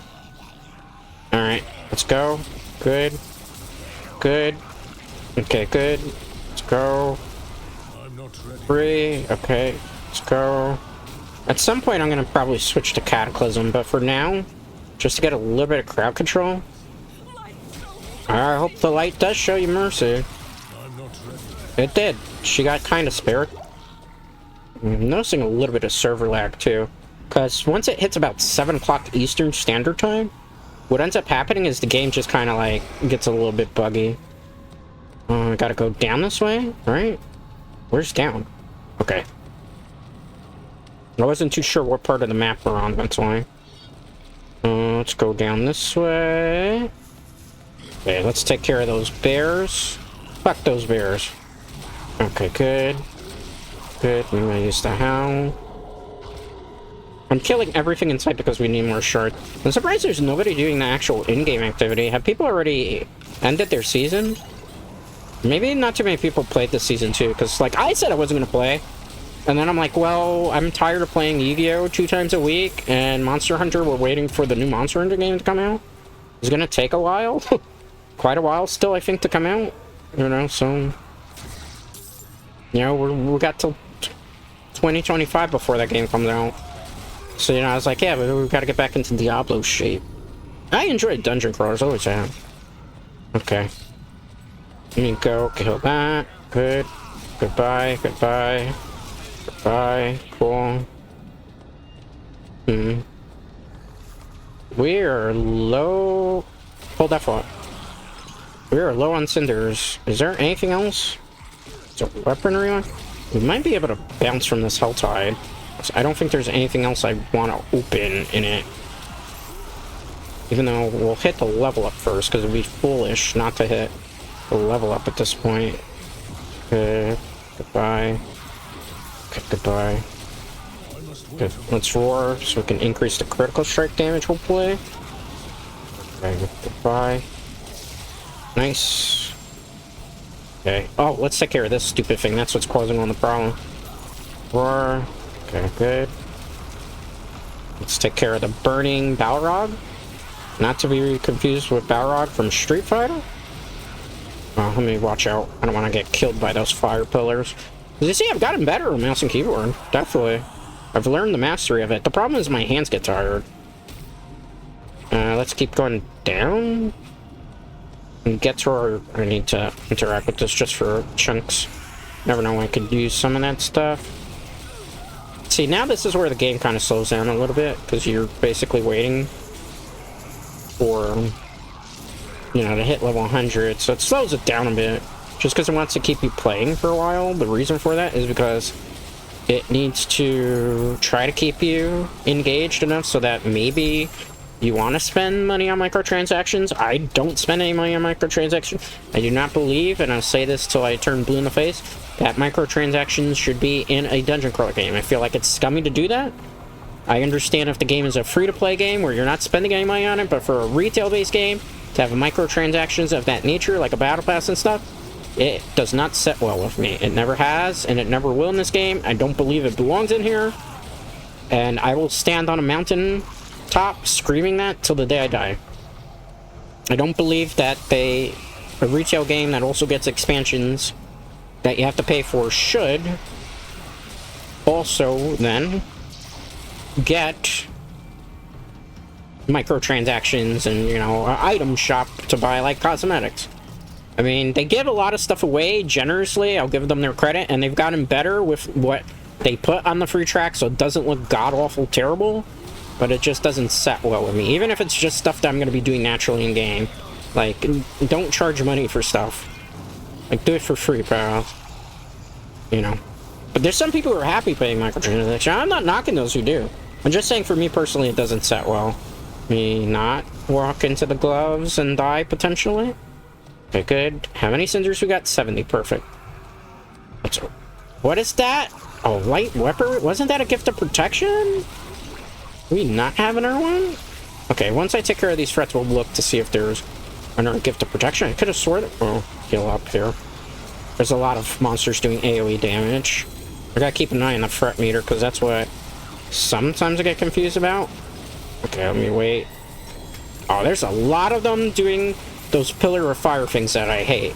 And they've nerfed that, because it used to be way worse before. Manual of Werebear Augment? Why don't... Hey, don't touch me. I'm definitely getting some lag because of servers now. People are becoming more active on the servers as the day's going on. What is that? What is... It says something dropped here. I don't see it. Do you see anything? I don't. Alright, let's keep going. What is this? Weaponry protection over there. Let's see if we can get to it. We only got 14 minutes left in this Helltide. After this Helltide, probably do a Nightmare dungeon to close things out on. And then I will have to bid you all fond farewell. I know it was a shorter stream. I know sometimes Diablo game, it's better to have like super long streams. But I unfortunately don't have the time today at the beginning of the week to be able to do something of that nature. If I can try to fit in an extra stream, I'll try to do it this week, but I don't think that's going to happen. The Sunday one from last week was just a rarity. That I had a little bit of extra time on my hands to be able to do something of that nature. Today, not so much. I know, unfortunately. My time's very limited, so I try to give you as much time as I can. You know, for what we do here. But I know it's sometimes like one of these type of games. It's better. Let me move. Is it better? You know, if in longer doses? But then again, you're just gonna see me doing like Helltides if I went longer. For like Helltides, and I'm just gonna pick these up in case. You know, for the hell of it. I'm not doing that event. I don't need it, even though it's gonna give me some experience points. Right now, I'm not concerned with that. I'm concerned with trying to open as many Helltide chests as I can with what we have to work with. Alright, oop. It's a big enemy rotation. I will take it just because it's a good opportunity to get more stuff that we could use for the build, right? Good. Let's pick this up for now, just in case. Just in case it's something better than what I have, a higher damage roll. You never know if one of those things ends up being like 925, and although not perfect or ideal, will be still kind of usable, right? Because now in World Tier 4, it's just all about 925 or bust. And getting like the actual gear that you need, like a Mad Wolf's Glee I definitely need at this point. That's gonna be like a unique ancestral version of it. I wish you could upgrade what you have into ancestral, but unfortunately they don't have that in this game. You know, in the previous game, Diablo 3, there was a way to upgrade gear to Primal Ancient Legendary gear, which was perfect in my personal opinion because it allowed you to do some really cool things and not like have some gear kind of wasted. Let me keep an eye on my health because I am taking a lot of damage. Remember, in World Tier 4, everything, you have like minus 50 resistances, which is why you gotta stack as much resistances as you can. It might be less than minus 50, but if I recall, it might even be higher. It might be 75, like how it was in Diablo 2. I'm not entirely sure though, so please don't quote me as that's like facts. To me just taking an educated guess. Okay, I gotta run from here. There's too many of them, and they're all kind of ganging up on me. I gotta try to kite them here if I can. Or that can happen. There's just too many of them. World Tier 4. We might be able to ignore some of them. Okay. This is also where, like, leveling is gonna start slowing to a crawl. Okay. See if we could get back some of that stuff. It's these stupid pillar things. Pillar of light, man. And then when the game lags sometimes, like, I gotta move out of there. You see there, notice there's like intermediate lag right now from time to time. Okay, let's go. Do that. See if I can grab this pylon. Okay. I got 109 of them. Interact. I want to see what the chest is, even though it's not the one that I have marked on the map. I want to see if it could be potentially a gift of protection. If it's like something gift of protection or amulets, I don't need that right now. Alright, let's keep going. Exiting Helltide? I don't want to exit the Helltide. It's 9 minutes left, so this will probably be the only one I get to open. Unless we get, like, super lucky here. Assuming the game doesn't try to shank me out of it. Okay, that was a good rotation. Okay, good. I gotta keep an eye on the fret level, because the last thing I want is have my fret level gauge go up, and then we get one of those stupid guardians to show up, and then just ruin my run. Chest armor? Please, Mad Wolf's Glee. Please, Mad Wolf's Glee. I even walked away. It's not... Any of that is... None of that is... I'm sad and I hate it here. Why, game? Why you do me dirty like that? Why you do me dirty? Why you do me dirty like that, game? You just made me the saddest man on stream. But there are better things. Okay. Why? Not what I wanted to pick up. It's fine. Why you do me dirty? I'm hoping that our chest next to it is like another one. But it looks like if I want the Mad Wolf's Glee Ancestral Legendary one, I'm gonna have to wait. Maybe I have to be at even level 80 because some of the items don't drop to a certain item level. Certain level that you get in the game. Just that way so you're not running around with, what is it? Amulets? Any other ones around? So I went over there, but I don't think we're gonna make it. I mean, I could get on the horse, but what I mean by don't make it is I don't think we have enough cinders to be able to make it on there. Oh, wait, I stand corrected. The game's a little bit more generous with this stuff than what I recall. Just kind of ignore as much of this as we can. I don't usually like using the mount, but in this particular situation, we gotta go fast. Once we open the chest, that's it. I'm gonna bounce out of there. We'll probably do Nightmare, and we'll close for the day. It was a fun, good start to World Tier 4. We made a lot of progress. A lot of good progress. And we, like, destroyed Echo of Elias. Which I was not expecting that at all. I was expecting we were going to go in there and just literally rip them to shreds as easily as we did. Like, that was quite funny. I'm going to use that just because I need too many enemies. A lot of shenanigans going on here. Goodbye. Goodbye. And back. We also got to go to Mother Blessings at the end of the stream. Maybe I should do that instead of the Nightmare Dungeon. Just so we have some consistency and I don't, like, potato brain and forget. I could potentially get some good gear out of that. Okay, I don't need that. Why am I doing this? I'm trying to clear the area because if not, what happens is I have to deal with all this stuff while I'm trying to open a simple chest and move away. I'm not trying to die. Like, do you see how many enemies are in the area? Quite a bit.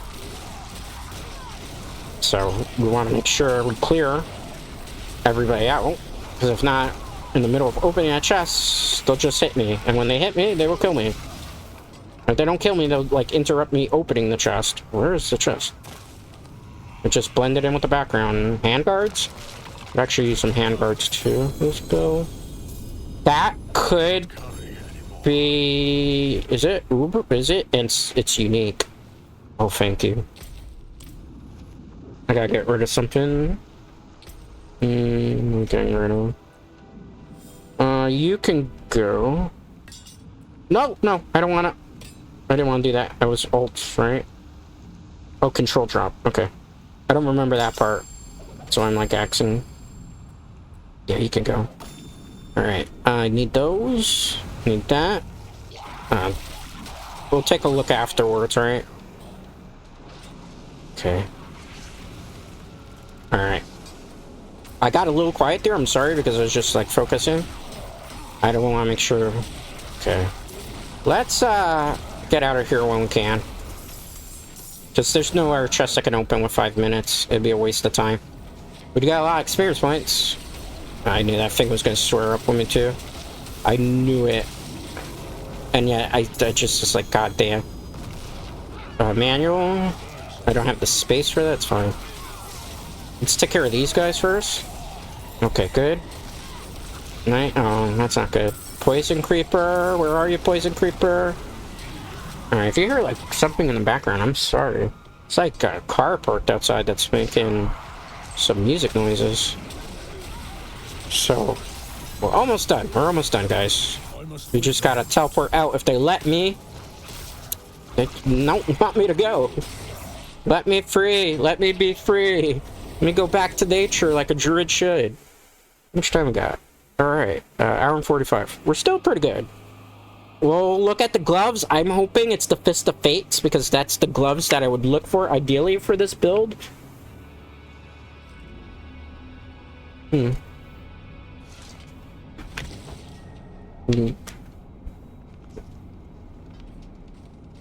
Evelyn. Okay. A lot of people at level 100 here. Let's look at the stuff. Where's the gloves? That's not it. That's not it. No, no, no. Lightning Storm gains 1 additional strike each time it grows. I am sad, but I am happy. I can't use it in this build, but it's something. It wasn't the Fist of Fates that I needed. Fate was not so kind to us. 47. None of these are gonna matter unless I have a Mad Wolf's Glee.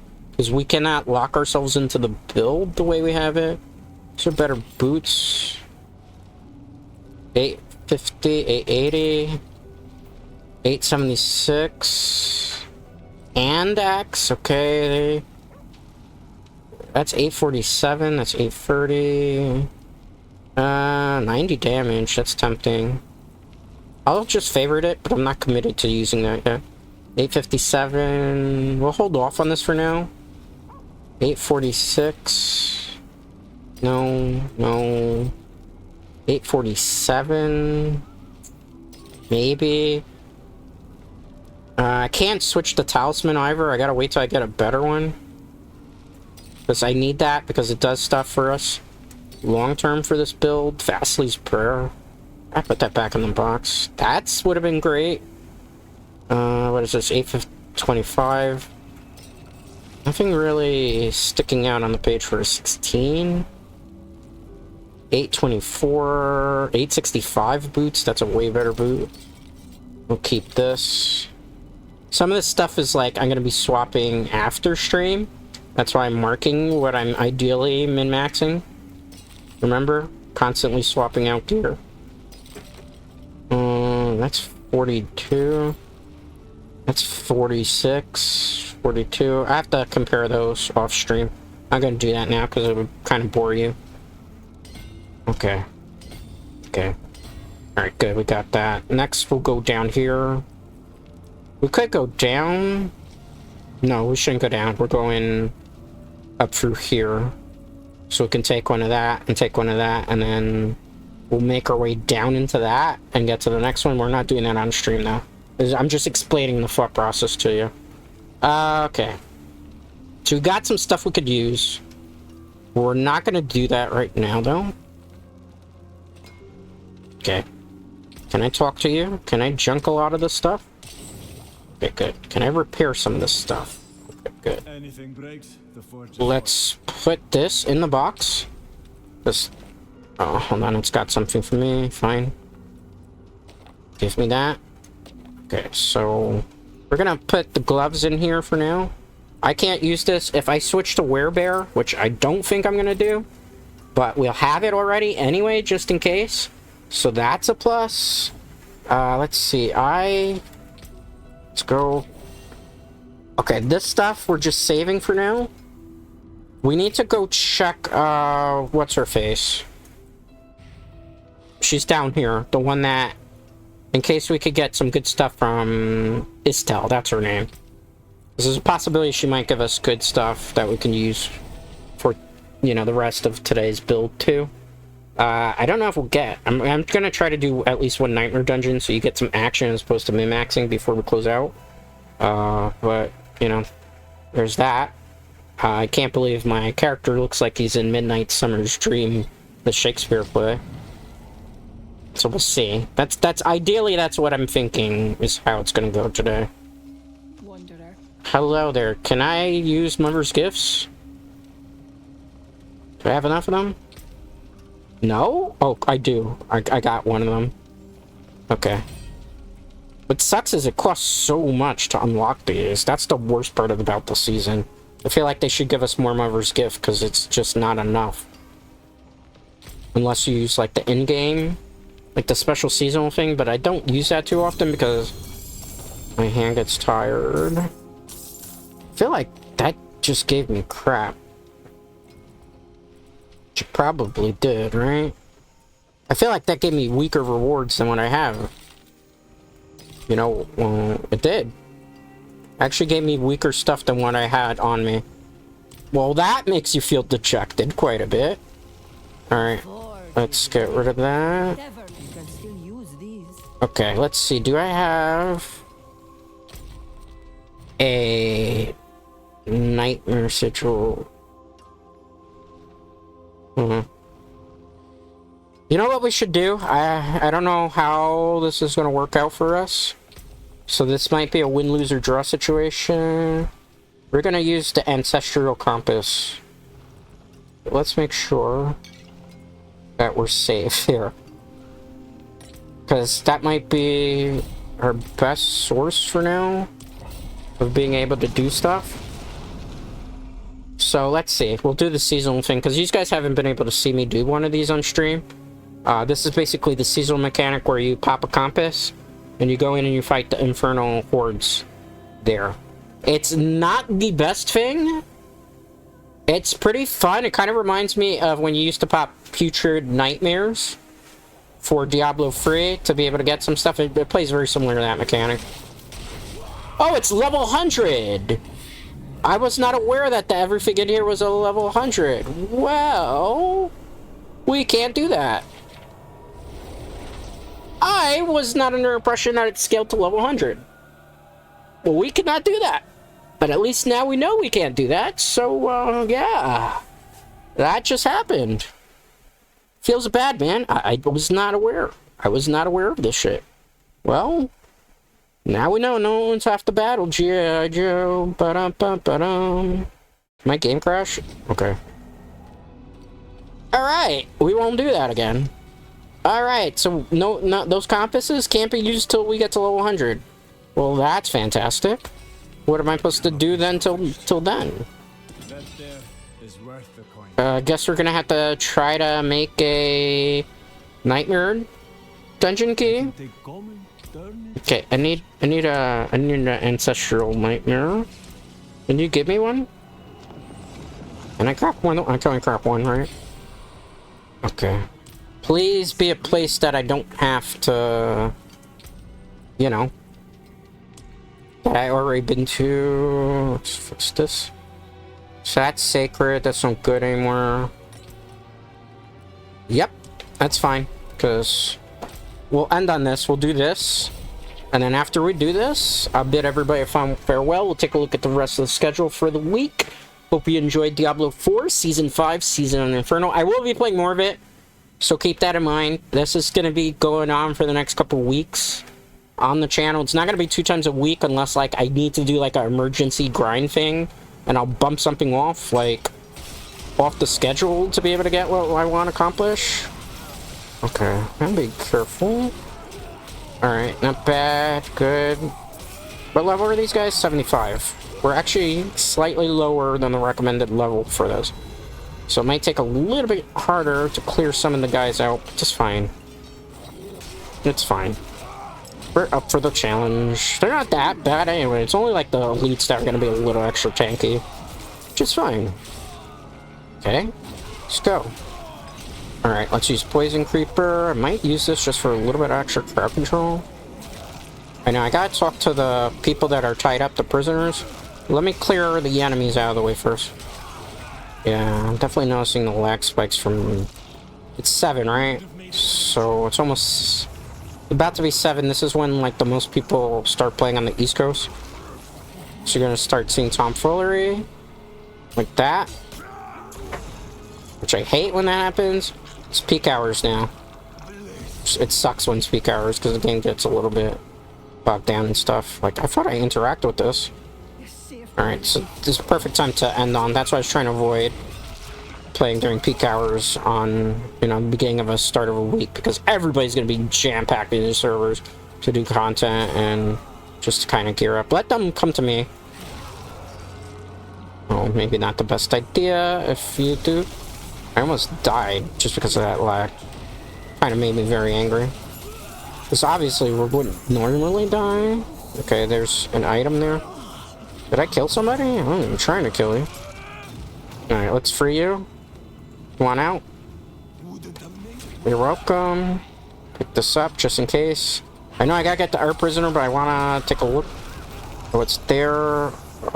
Blood boil. I couldn't get there enough time. It's unfortunate. Okay, let's go. Let me check over here a quick second because there's a pylon that I can grab. It's a shrine. Oh, perfect, perfect, perfect. That's exactly the one I would love to see right about now, but there's not a lot of enemies here. Not enough density for what I'm trying to accomplish. Where's the... Here, let me save you. That's a waste of that pylon, actually. I should have grabbed it way before then. Travel to the chamber. Let's go do that. It might be like a part 2 of this, which is kill all enemies. I'm thinking. Most likely. Alright, let's keep traveling. See, if we're gonna be like kill all enemies, there's gonna be like destroy... Yep. Destroy free obelisk. Okay. Fine. It's not like I wanted to do a fun boss fight anyway, Baka. Okay, good. Let's go. Take care of the blood boil, because I don't want to have to deal with that later. As you can see, still this build. Very, very powerful. The only thing is crowd control, obviously, but that's in all builds. You hate to see it. Like, I hate being feared. Because fear, especially when, like, fear happens with lag around, just kind of ruins your day. Okay, let me take care of you. Goodbye. Up here, we'll take care of that. Fine, let's go up this way. Goodbye. Take that. Take that. Take that. Take that. Goodbye. Alright. Let's take care of that. Let's go through here, grab that pylon, open the chest. Alright. If I can't open the chest, they're really trying their best to stop me.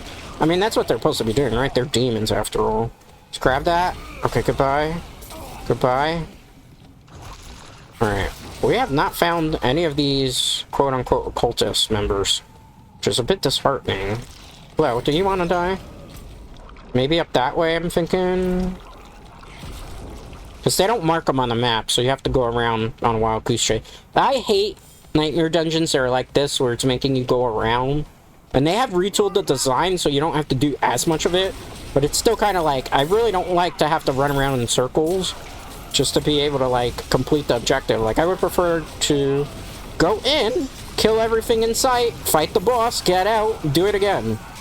And I still feel like, hopefully this is addressed in the expansion, but I still feel like in Diablo 4, they still don't understand that people don't want to do chores in the dungeon runs, particularly for endgame. We just want to kill shit, fight the boss, loot, get out, get back in, do it again.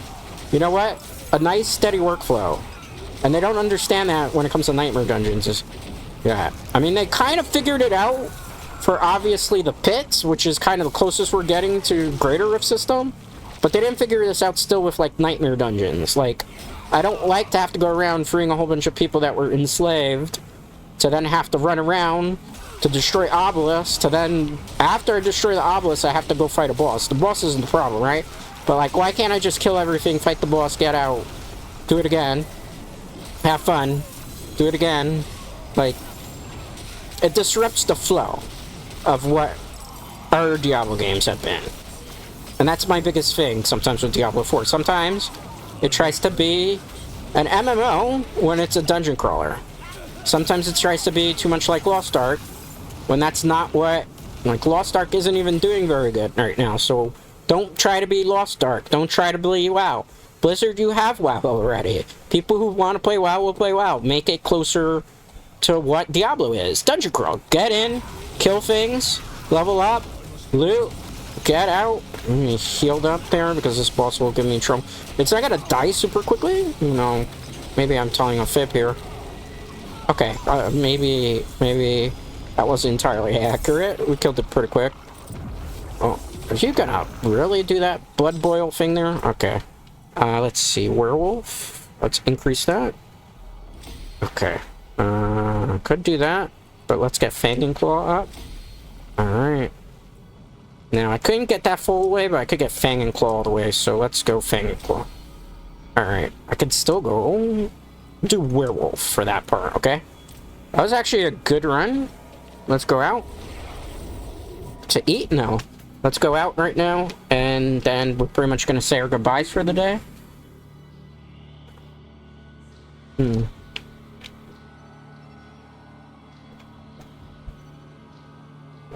Oh, my hands get a little bit cramped. I'm sorry if my model just went, because I put my hand up in front of the camera, not realizing what I was doing. After a while of click, click, click, click, click, click, click, as intensely as you have to for this season, you get a little bit tired in the hands. So my hands definitely could have used a little bit of a break now. Also, as you can see, the server's like, look at that. It's not letting me go. So it's just a whole bunch of people loading into the area, which causes that to happen. Weaker than what I have. Still weaker. I don't think any of the loot was good there, which kind of upsets me. It doesn't matter because I gotta keep that on. I gotta keep that on. Gotta keep that on. We'll get aspects that we don't necessarily need right now. Let's see here. We need all of these. But for now, I'm just gonna take this one and this one to go over. We'll get that one later on. I'll cut across. I'm not going to be able to do that on stream now. Let's look at their items. Nothing good. So we'll take it to here to get rid of it. Hello there. Blacksmith, do your thing. Okay, good. Repair. I don't need to repair anything. We're not going to temper anything right now, because I'm going to be constantly switching in and out of this gear right now. So I think what we're going to do is we're going to go back into the lobby, and maybe we should check the map too. Okay. We're pretty good right now. We're at officially a little over the halfway point in the actual battle pass, which is good. Which is perfect there. But we are going to bow out. And we will do this again sometime. I can't do that yet because I'm not leveled up yet high enough, so that's unfortunate. Alright, so in that case, we will back out and go to better pastures, so to speak. It was a fun time. I had a fun time. I always like to start with something that I'm really excited to play, and I gotta be honest, I've been very excited to play Diablo 4 again, just because the game feels so much better. So much better than when it released it. But that is going to definitely do it for the Diablo content. Let's go back and just chatting. I'll switch myself up here. Switch the camera over here. I'll even reset because I know kind of like a little bit leaning there, which I didn't really realize. Let's also throw my wings on because, you know what, they're part of me. Presto changeo. Okay, so that was Diablo 4 Season 5. Season of Infernal Hordes. It's a pretty good season. The game's a lot better. It flows a lot better. You level up a lot quicker. You know what? It's good. It's good. Like, if you were having people were shitting on it in Season 1, Season 0, you haven't played Diablo 4 in a while, now is probably the best time to play Diablo 4 because it's gotten significantly better. There's a lot of stuff to do in endgame. There's a lot of fun builds. Some builds have gotten better. Some builds have gotten a little bit better, reworked, buffed. It's more fun than it's ever been, right? Especially if you're into these type of games. Alright, so today was Diablo 4 Season 5. Tomorrow, 5 p.m. Eastern, we'll be playing Monster Hunter World Iceborne. I'll be jumping into SOS, helping randoms. I'm probably going to go back to playing some Longsword for a while, unless I feel like playing some Insect Glaive, and we'll try to help people, because I'm all pew-pewed out at the moment with Heavy Bowgun. And Light Bowgun, people like really kick you from Light Bowgun. I don't know why they do it, but they do it. You know, it's just weird. Then on Thursday, 5 p.m. Eastern, we're going to be playing Yu-Gi-Oh! Master Duel. I'll be playing a Cyber Dragon deck, because we're going to mess around with Cyber Dragons, because I like to kind of change it up and play decks that maybe you don't see too much of on Master Duel, and we'll see how well we can do with that. And then on Friday, 8 p.m. Eastern, our movie watch-along, we'll be watching a movie from Full Moon Features, which is a horror company that's known for making bad movies. We'll be watching Baby Oopsie. That's actually available on the Full Moon channel itself on YouTube. So we'll be watching the first Baby Oopsie movie together. It's not a very long movie, So keep that in mind, but it's pretty good. I've seen it before. It's not the best, it's not the worst, but hey, it's a movie, and we haven't really watched a really super cheesy bad horror movie in a while, so why not Baby Oopsie? And it's available for free for everybody to watch, so it's a very easy thing for all of us to be able to watch without any problems. Then on Saturday, 9 a.m. Eastern, we're going to be playing some Stardew Valley. I'm going to go back to Stardew Valley. I feel like playing a little bit of Stardew Valley, a little bit of chillness, try to finish up things, make my wife in-game. I'm not married in real life, keep that in mind. Don't even have a girlfriend. Keep that in mind, that we'll be trying to make Penny happy in-game, as well as a couple other things. So 9 a.m. Eastern for Stardew Valley. Sunday will be rest day like usual, unless something in the plan changes and I fit like another Diablo 4 stream. I don't think that's going to happen like last week, like I said, because my time is very limited to be able to do as much content as I'd like to do. So, you know, I'm making the best of the situation to get you as much content. Like, hey, this is still, what, 12 hours of content for this week, which I think is pretty good. A lot more than what you'd usually get in a couple other people's. So, you know, that's what it is. Okay, oops. With that being said, though, it is time for me to take my leave, so I'm going to take a portal out of here, you could say, just like in Diablo 4. Thank you to all our chatters, thank you to all our lurkers, thank you to all our VOD watchers. If you stay to the very end watching this VOD, definitely leave, like, a demon emoji or a comment so I know that you watched it all the way to the end. As always, guys, I appreciate it, and most importantly, I appreciate you.